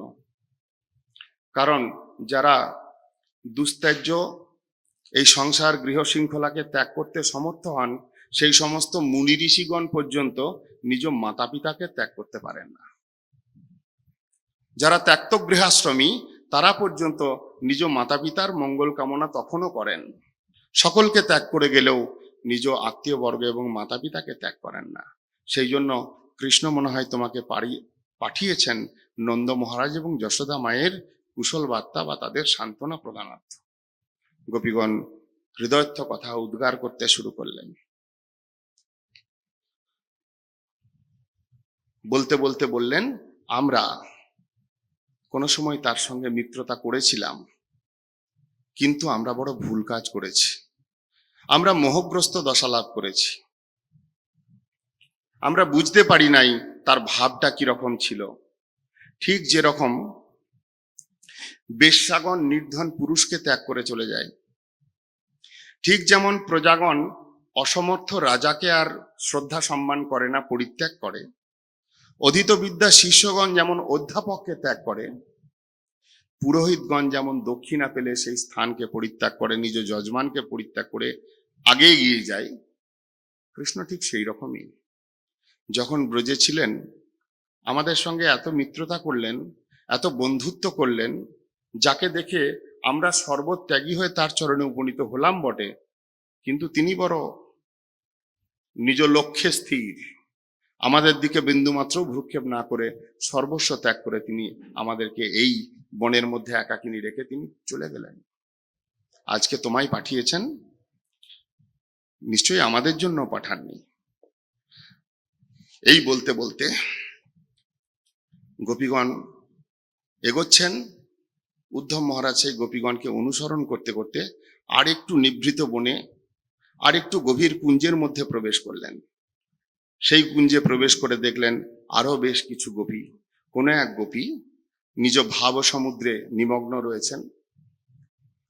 শ্রীমদ্ ভাগবতে তো কোনো নাম নেন নাই, কিন্তু অন্য শাস্ত্রে বলা হয়েছে সেখানে গিয়ে রাধা ঠাকুরানীর দর্শন পেলেন। মহাভাব স্বরূপিণী রাধা ঠাকুরানীর দর্শন পেলেন উদ্ধব মহারাজ। রাধা ঠাকুরানী মহাভাব। আমরা যখন শাস্ত্রে প্রেম লাভের ক্রম শুনি, কিভাবে প্রেম আসে তার ক্রমপন্থা শুনি, আদৌ শ্রদ্ধা, যেটা থেকে আমরা শুরু করি ভক্তি, শ্রদ্ধা, সাধু সঙ্গ, ভজনক্রিয়া, অনর্থ নিবৃত্তি, নিষ্ঠা, রুচি, আসক্তি, ভাব, তারপরে প্রেম, নবম স্তরে প্রেম। রসশাস্ত্রে মহাজনগণ কীর্তন করেছেন এই প্রেমের উপরে আরো স্তর রয়েছে। স্নেহ, মান, প্রণয়, রাগ, অনুরাগ, ভাব আর মহাভাব। প্রেমের উপরে এতগুলো স্তর। সেই মহাভাবের স্তরে মহাভাব স্বরূপিণী হলেন রাধা ঠাকুরানী। যখন গোপীগণকে অনুগমন করতে করতে উদ্ধব সেই কথা শুনতে শুনতে প্রবেশ করলেন, তখন যে গোপিনীর কাছে পৌঁছলেন, ভাগবতে নাম নেননি, অন্যত্র বলছেন শ্রীমতী রাধা ঠাকুরানীর কাছে পৌঁছলেন, যিনি ভাব নেত্রে, ভাব সমুদ্রের মধ্যে ডুবেছিলেন। বাহ্যে উদ্ধব এসেছেন এটা বুঝতেও পারেন নাই। হঠাৎ করে তিনি ভাবনেত্রে যেন দর্শন করছেন সেই কৃষ্ণ, যে একসময় আমাদের সঙ্গে লীলাবিলাস করেছে। এখন তিনি পুরো নগরীতে অর্থাৎ মথুরাপুরীতে থাকাকালে পুরবাসিনীগণকে নিয়ে আনন্দ বিহার করছেন। অর্থাৎ পুরবাসিনীগণকে নিয়ে আনন্দ বিহাররত অবস্থায় কৃষ্ণকে দেখতে পেয়ে ভাবনেত্রে রাধারানীর এমন অভিমান হলো, সেই অভিমান বশে তিনি যখন বসে আছেন, কৃষ্ণ যেন তার অভিমানকে ভঞ্জন করার জন্য মান ভঞ্জন করতে এসেছেন, কিন্তু কৃষ্ণ অসামর্থ্য হয়ে পারেন নাই বলে আর একটা দূতকে পাঠিয়ে দিয়েছেন। সেই দূত একটা ভ্রমর, শ্রীমদ্ ভাগবতে যাকে ভ্রমর গীত বলা হয়েছে। একটা ভ্রমর এসে যেন কৃষ্ণের দূত হয়ে রাধারানীর চরণে এসে ক্ষমা ভিক্ষা করছেন বা তার মান ভঞ্জন করবার প্রয়াস করছেন। উদ্ধব যে সাক্ষাতে আছে সেটা তিনি লক্ষ্য করতে পারছেন না, সেই ভ্রমরকে লক্ষ্য করে তিনি বলতে শুরু করলেন। প্রেমের বিভিন্ন উদ্ঘূর্ণা, প্রলাপ, এই সমস্ত বিভিন্ন যে স্তরগুলো রয়েছে তার বশবর্তী হয়ে বলছেন, হে ভ্রমর, আমি জানি তুমি সেই ধূর্ত কুলমণি কৃষ্ণের অনুচর হয়ে আমার কাছে এসেছো, কোনোভাবে আমার চরণ স্পর্শ করবার ইচ্ছা করবে না। সে যেমন ধূর্ত, তুমি হলে সেই ধূর্তের বন্ধু, অতএব তাকে আহ্বান করলেন, হে ধূর্ত বন্ধু মধুকর, তুমি আমাদের চরণ স্পর্শ করো না, আমাদের এই চরণের অনেক মহিমা, আমাদের এই চরণকে তোমার মিত্র, তোমার বন্ধু বহুবার এই চরণকে ধরে নিজে পবিত্র হয়েছে। এই বলতে বলতে সেই অরিষ্টাসুর বধ, রাধাকুণ্ডাদি লীলা, এইগুলোকে স্মরণ করতে করতে কৃষ্ণকে ব্যাজস্তুতি করতে লাগলেন, অর্থাৎ নিন্দাচ্ছলে স্তুতি করতে শুরু করলেন। তোমার বন্ধু তো আমাদের পায়ে পড়ে পড়ে বারবার ক্ষমা চেয়ে নিজে পবিত্র হয়েছে, আমার এই চরণ দুখানি বড় পবিত্র, তুমি সেই আর্তবন্ধু, ধূর্ত বন্ধু হয়ে এসে আমার কাছে আমার চরণকে স্পর্শ করে অপবিত্র করবে না? এমন ভাবে বললেন। উদ্ধব মহারাজ অনুভব করলেন যেন তাকেই বলছেন। উদ্ধব মহারাজ একটু দূরে দাঁড়িয়ে শুনছিলেন।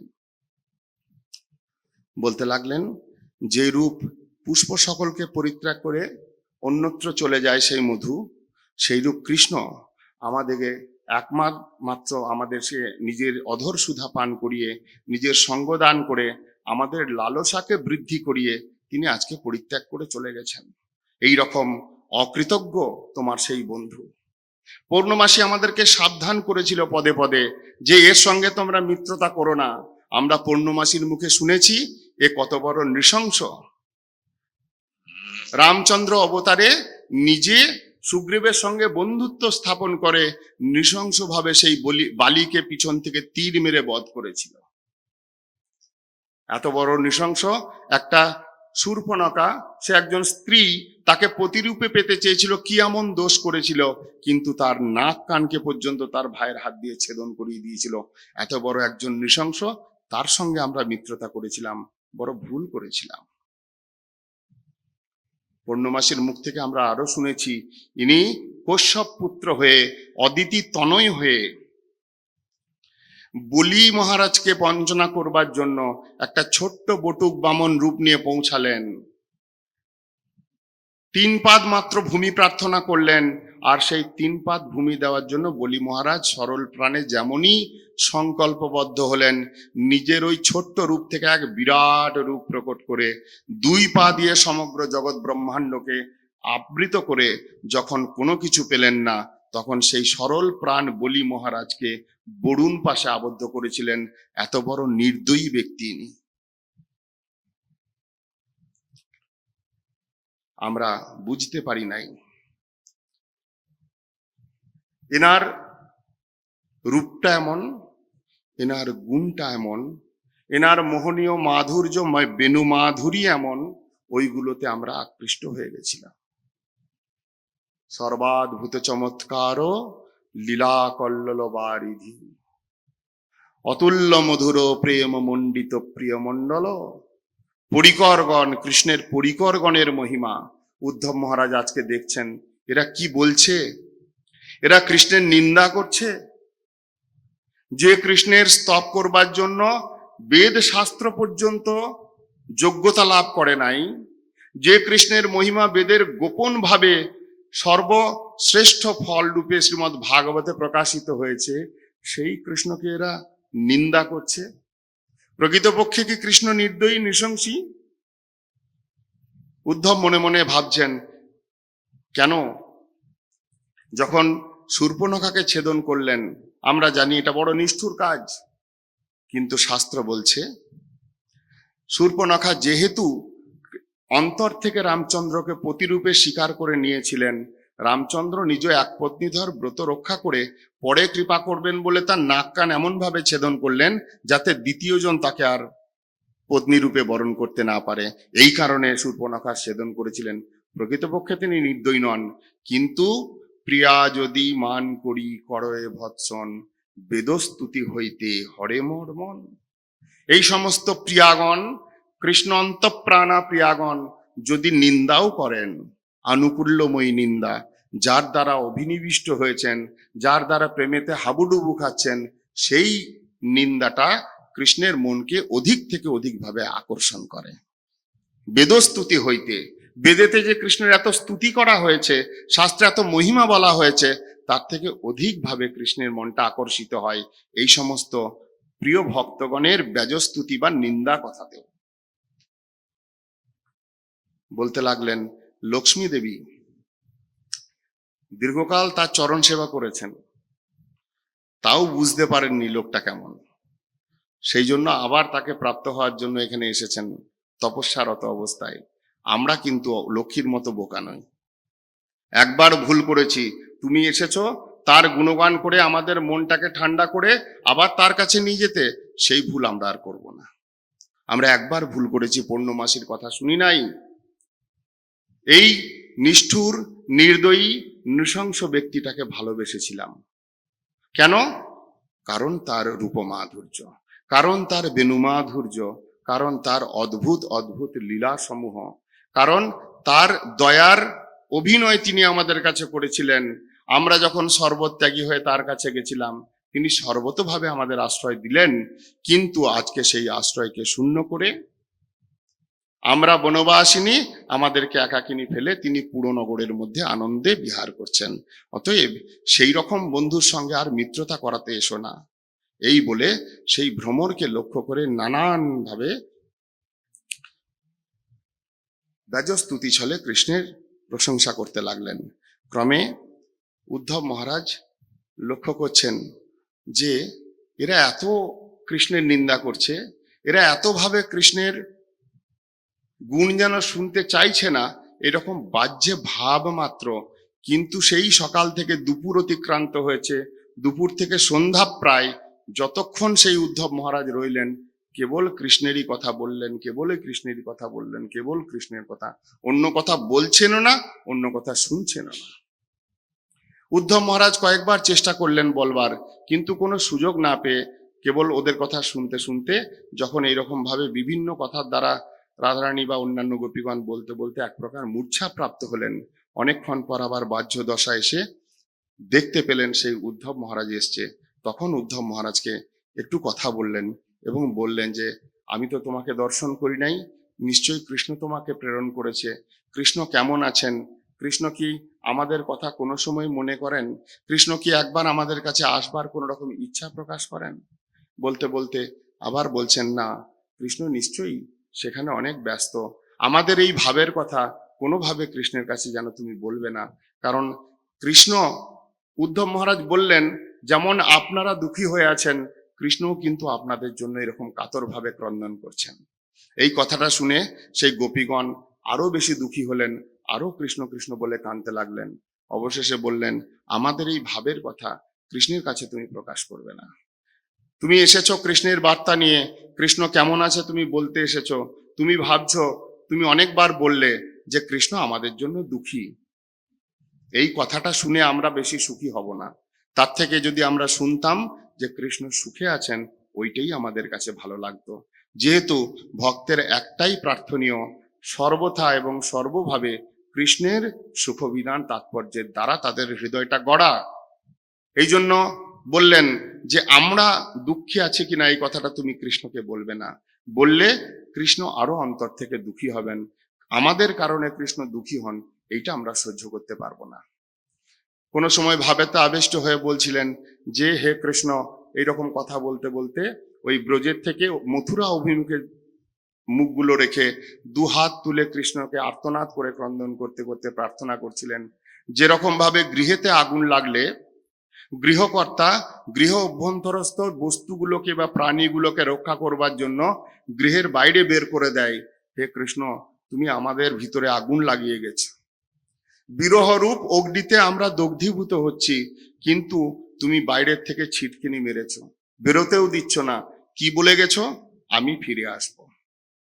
এই আমি ফিরে আসব এই শব্দটা হলো তোমার দ্বারা প্রযুক্ত সেই গৃহের বাইরে শিকল লাগিয়ে দেওয়া। আমরা বাঁচতে পারছি না তোমার বিরহে, আমরা প্রাণ ত্যাগ করতে চাই, আমরা তোমার লাগানো অগ্নিতে, বিরহ অগ্নিতে দগ্ধীভূত হতে হতে প্রাণ ত্যাগ করতে চাই, কিন্তু মনে হয় যদি তুমি ফিরে এসো আর ফিরে এসে যদি আমাদের দেখতে না পাও, তুমি কষ্ট পাবে। সেই কারণে আমরা তোমার দ্বারা ওই বাইরের দরজায় লাগানো শিকলের দ্বারা বন্দী হয়ে আছি। অতএব তুমি আমাদেরকে দর্শন দাও, আমাদেরকে কৃতার্থ করো, অথবা আমাদেরকে মুক্ত করো, যাতে এই শরীর ত্যাগ করে তোমার নিত্য সেবা লাভ করতে পারি। এইভাবে গোপীগণ কখনো মূর্ছিত, কখনো অন্তর্মুখী, কখনো বাহ্যিক ভূমিকায় এসে বিবিধ ভাবে কৃষ্ণের কথা বলছেন, কৃষ্ণ কথা শুনছেন। উদ্ধব এই ভাবটা দর্শন করে তিনি অনুভব করলেন সমস্ত শাস্ত্র জ্ঞান, সমস্ত শাস্ত্র শিক্ষা এর বিন্দু মাত্র প্রবেশ করতে পারে না। অতএব এই গোপীগণই পূজ্য, এই ব্রজধাম পূজ্য, গোপীগণের চরণ রেণু পূজ্য। তিনি যখন দেখলেন একটু শান্ত হয়েছেন, তখন কৃষ্ণের বার্তা, একটা বার্তা তিনি দিলেন। কৃষ্ণ কি বলে পাঠিয়েছেন তোমাদের জন্য জানো? কৃষ্ণ বলেছেন তিনি সর্বভূত অন্তর্যামী এবং তোমরা সর্বস্ব ত্যাগী হয়ে সেই কৃষ্ণের চরণকে আশ্রয় করেছ। কৃষ্ণ কিন্তু কোনোদিন তোমাদের থেকে আলাদা ভাবে থাকেনও না আর থাকবেনও না, তিনি সর্বত্র সর্বদা তোমাদের সঙ্গেই রয়েছেন। এই বার্তাটা কৃষ্ণ আমাকে দিয়ে পাঠিয়েছেন। যেমনটি কৃষ্ণ বলেছিলেন ঠিক তেমনটিই বললেন, আর কোন রকম ব্যাখ্যা করবার প্রয়াসও করলেন না, কারণ তিনি বুঝলেন এদেরকে বোঝাবার মতো ক্ষমতা আমার নেই। উল্টে এরা কি ভাবযুক্ত, এরা কি প্রেমে কৃষ্ণকে আরাধনা করেছে, যার জন্য কৃষ্ণ পর্যন্ত ক্রন্দনরত, সেইটা অনুভব করবার জন্য, সেই প্রেমের ছোঁয়া পাওয়ার জন্য এসেছিলেন 3-4 দিনের জন্য, কিন্তু রয়ে গেলেন প্রায় 4 মাস। 4 মাস সেইখানে থেকে দেখলেন পুনঃ পুনঃ স্মারয়ন্তি নন্দ গোপং সুতংবত। এই গোপীগণ পুনঃ পুনঃ স্মারয়ন্তি, পুনঃ থেকে পুনঃ বারংবার সেই কৃষ্ণের গুণ স্মরণ করে কৃষ্ণের কথা বলতে বলতে কেবল নন্দগোপসুত সেই কৃষ্ণের জন্য ক্রন্দনরত অবস্থায় যে প্রেমের ভূমিকা প্রাপ্ত হয়েছেন, এই প্রেমটাই জীবের জীবনের একমাত্র পরম পুরুষার্থ। যদি পুরুষার্থ বলে কিছু থেকে থাকে, যদি লভ্য বস্তু বলে কিছু থেকে থাকে, তবে কৃষ্ণ প্রীতি। এই জন্য বেদ শাস্ত্র কহে সম্বন্ধ অভিধেয় প্রয়োজন। কৃষ্ণ সম্বন্ধ, কৃষ্ণ ভক্তি অভিধেয় এবং কৃষ্ণ প্রেমই প্রয়োজন। বেদের সার কথা রূপে শোনা যায়, কিন্তু সেটা দেখা যায়, সেটাকে অনুভব করা যায়, সেই প্রেম নিয়ে বাঁচা যায়, সেই প্রেম নিয়ে জীবন অতিবাহিত করা যায়। উদ্ধব আজ প্রথম অনুভব করলেন। তাই উদ্ধব প্রার্থনা করতে লাগলেন, এই ব্রজগোপীগণ তারা গোয়ালিনী, তারা সাধারণ গ্রামের বালিকা, ছোট ছোট বালিকা। তাদের কোনো শাস্ত্র জ্ঞান নেই, তাদের কোনো কৃতকর্মা নেই, যজ্ঞ বিধান বেদোধ্যয়ন নেই। তথাপি তারা ভগবানের পাদপদ্মে যে প্রীতি প্রাপ্ত হয়েছেন, ভগবানের নিত্য পাদ সেবা নিরতা লক্ষ্মী দেবী পর্যন্ত সেই প্রেম পান নাই। তিনিও আজও পর্যন্ত ব্রতশীলা হয়ে সেই প্রেমের ভিখারি হয়ে তপস্বিনী বেশ ধারণ করে বেলবনে বসে রয়েছেন, তথাপি সেই প্রেম পান নাই যে প্রেম গোপীগণ পেয়েছেন। এই গোপীগণই পূজ্য।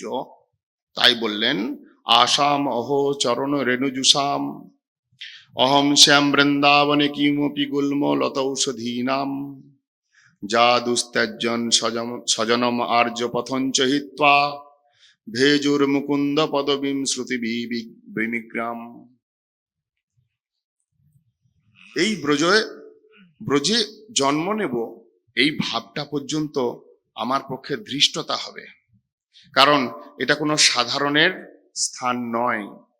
ব্রজের গোপীগণের এই প্রেম সাধ্য তত্ত্ব হলেও এটা সাধনের দ্বারাই যে পেয়ে যাব এমনটা নয়। কেবল এই গোপীগণের চরণ রেণুর দ্বারা অভিষিক্ত হতে পারলে, তবে যদি এই প্রেমের ছিটে ফোটা স্পর্শ লাভ করা যায়, এই ভাবনায় আশা হয়ে তিনি প্রার্থনা করছেন, আমার জীবনের কি আশা, আসাম অহো চরণ রেণু জুসাম। আমি এই গোপীগণের রেণু স্পর্শ পেতে আশা করি। কিভাবে? যে পথ দিয়ে তারা বিচরণ করেন, যে পথ দিয়ে তারা যাতায়াত করেন, সেই পথের ধারে যদি গুল্ম লতৌষধী নাম, গুল্ম রূপে, বৃক্ষ রূপে, লতা রূপে সেই পথের ধারেও যদি আমি পড়ে থাকি, কোনো সময় এই গোপীগণ কৃষ্ণ ভাবে বিভাবিত হয়ে চলতে চলতে তাদের চরণ রেণু ধুলিটা যদি উড়ে এসেও আমার গায়ে লাগে, সেইটাই জীবনের একমাত্র পুরুষার্থ। তাই আমার আশা একমাত্র এই ব্রজকে আশ্রয় করে থাকা, এই ব্রজের লত গুল্মসিধিনাম হয়ে জীবনে বসবাস করা। এই বলে প্রার্থনা করে ক্রমে 4 মাস পরে তিনি পুনরায় গোপীগণকে চরণ বন্দনা করে মথুরার দিকে যাত্রা করবেন। অবশেষে বললেন, বন্দে নন্দ ব্রজস্ত্রীনাম পাদরেণুম অভীক্ষ্ণস যাসাম হরি কথোদ্গীতম পুনাতি ভুবনত্রয়ম। আমি নন্দ ব্রজস্থিত এই সমস্ত গোপীগণের চরণ রেণু নিরন্তর বন্দনা করি, যাদের কৃষ্ণ বিষয়ক গান, যেভাবে তারা কৃষ্ণের গুণগান করলেন, যে প্রেমেতে আপ্লুত হয়ে কৃষ্ণ কথা কীর্তন করলেন, এই কথাই কীর্তনীয়, এই কথাই শ্রবণীয়। কারণ এই কথার দ্বারা পুনাতি ভুবনত্রয়ম, ত্রিভুবন পবিত্র হতে পারে। এই জন্যই জীবে দিব গুড়দন, চিন্তে কৃষ্ণ বৃন্দাবন, জড়ে আনি করিল প্রকাশ। উদ্ধব বলেছিলেন গোপীগণের কাছে এই সমস্ত কথা শুনতে শুনতে, যে প্রকৃতপক্ষে তোমরা যে কথাগুলো বলছো, এই যে ভাবের প্রকাশ করছো, এই যে ব্যাজস্তুতির ছলে কৃষ্ণ কীর্তন করছো, এইগুলো তোমাদের অন্তরের নিত্য ভাব। এটা আমার প্রতি করুণা করবার জন্য, আমাকে এই প্রেম দান করে কৃতার্থ করবার জন্য তোমাদের এই ভাব প্রকট হয়েছে। কৃষ্ণ কৃপা করে তোমাদের চরণে আমাকে পাঠিয়েছেন এবং তোমরা আমাকে কৃপা করেছ, সেই জন্য আসামহ চরণ রেণুজুষাম। এই জন্য নন্দ বজস্ত্রীণাম বন্দে, আমি সেই সমস্ত গোপীগণের চরণ পদ্মে রেণুকে বন্দনা করি, যাদের চরণ রেণুর থেকে উত্থিত, যাদের মুখোত্থিত, যাদের হৃদয়োত্থিত কৃষ্ণ কথা এই ত্রিভুবনকে পবিত্র করে চলেছেন, সেই সমস্ত গোপীগণের চরণ রেণুকে নিত্য বন্দনা করি। এই বলে উদ্ধব মহারাজ ক্রমে মথুরা দিকে যাত্রা করলেন। বাঞ্ছা কল্পতরুভ্যশ্চ। হরে কৃষ্ণ কৃষ্ণ কৃষ্ণ হরে হরে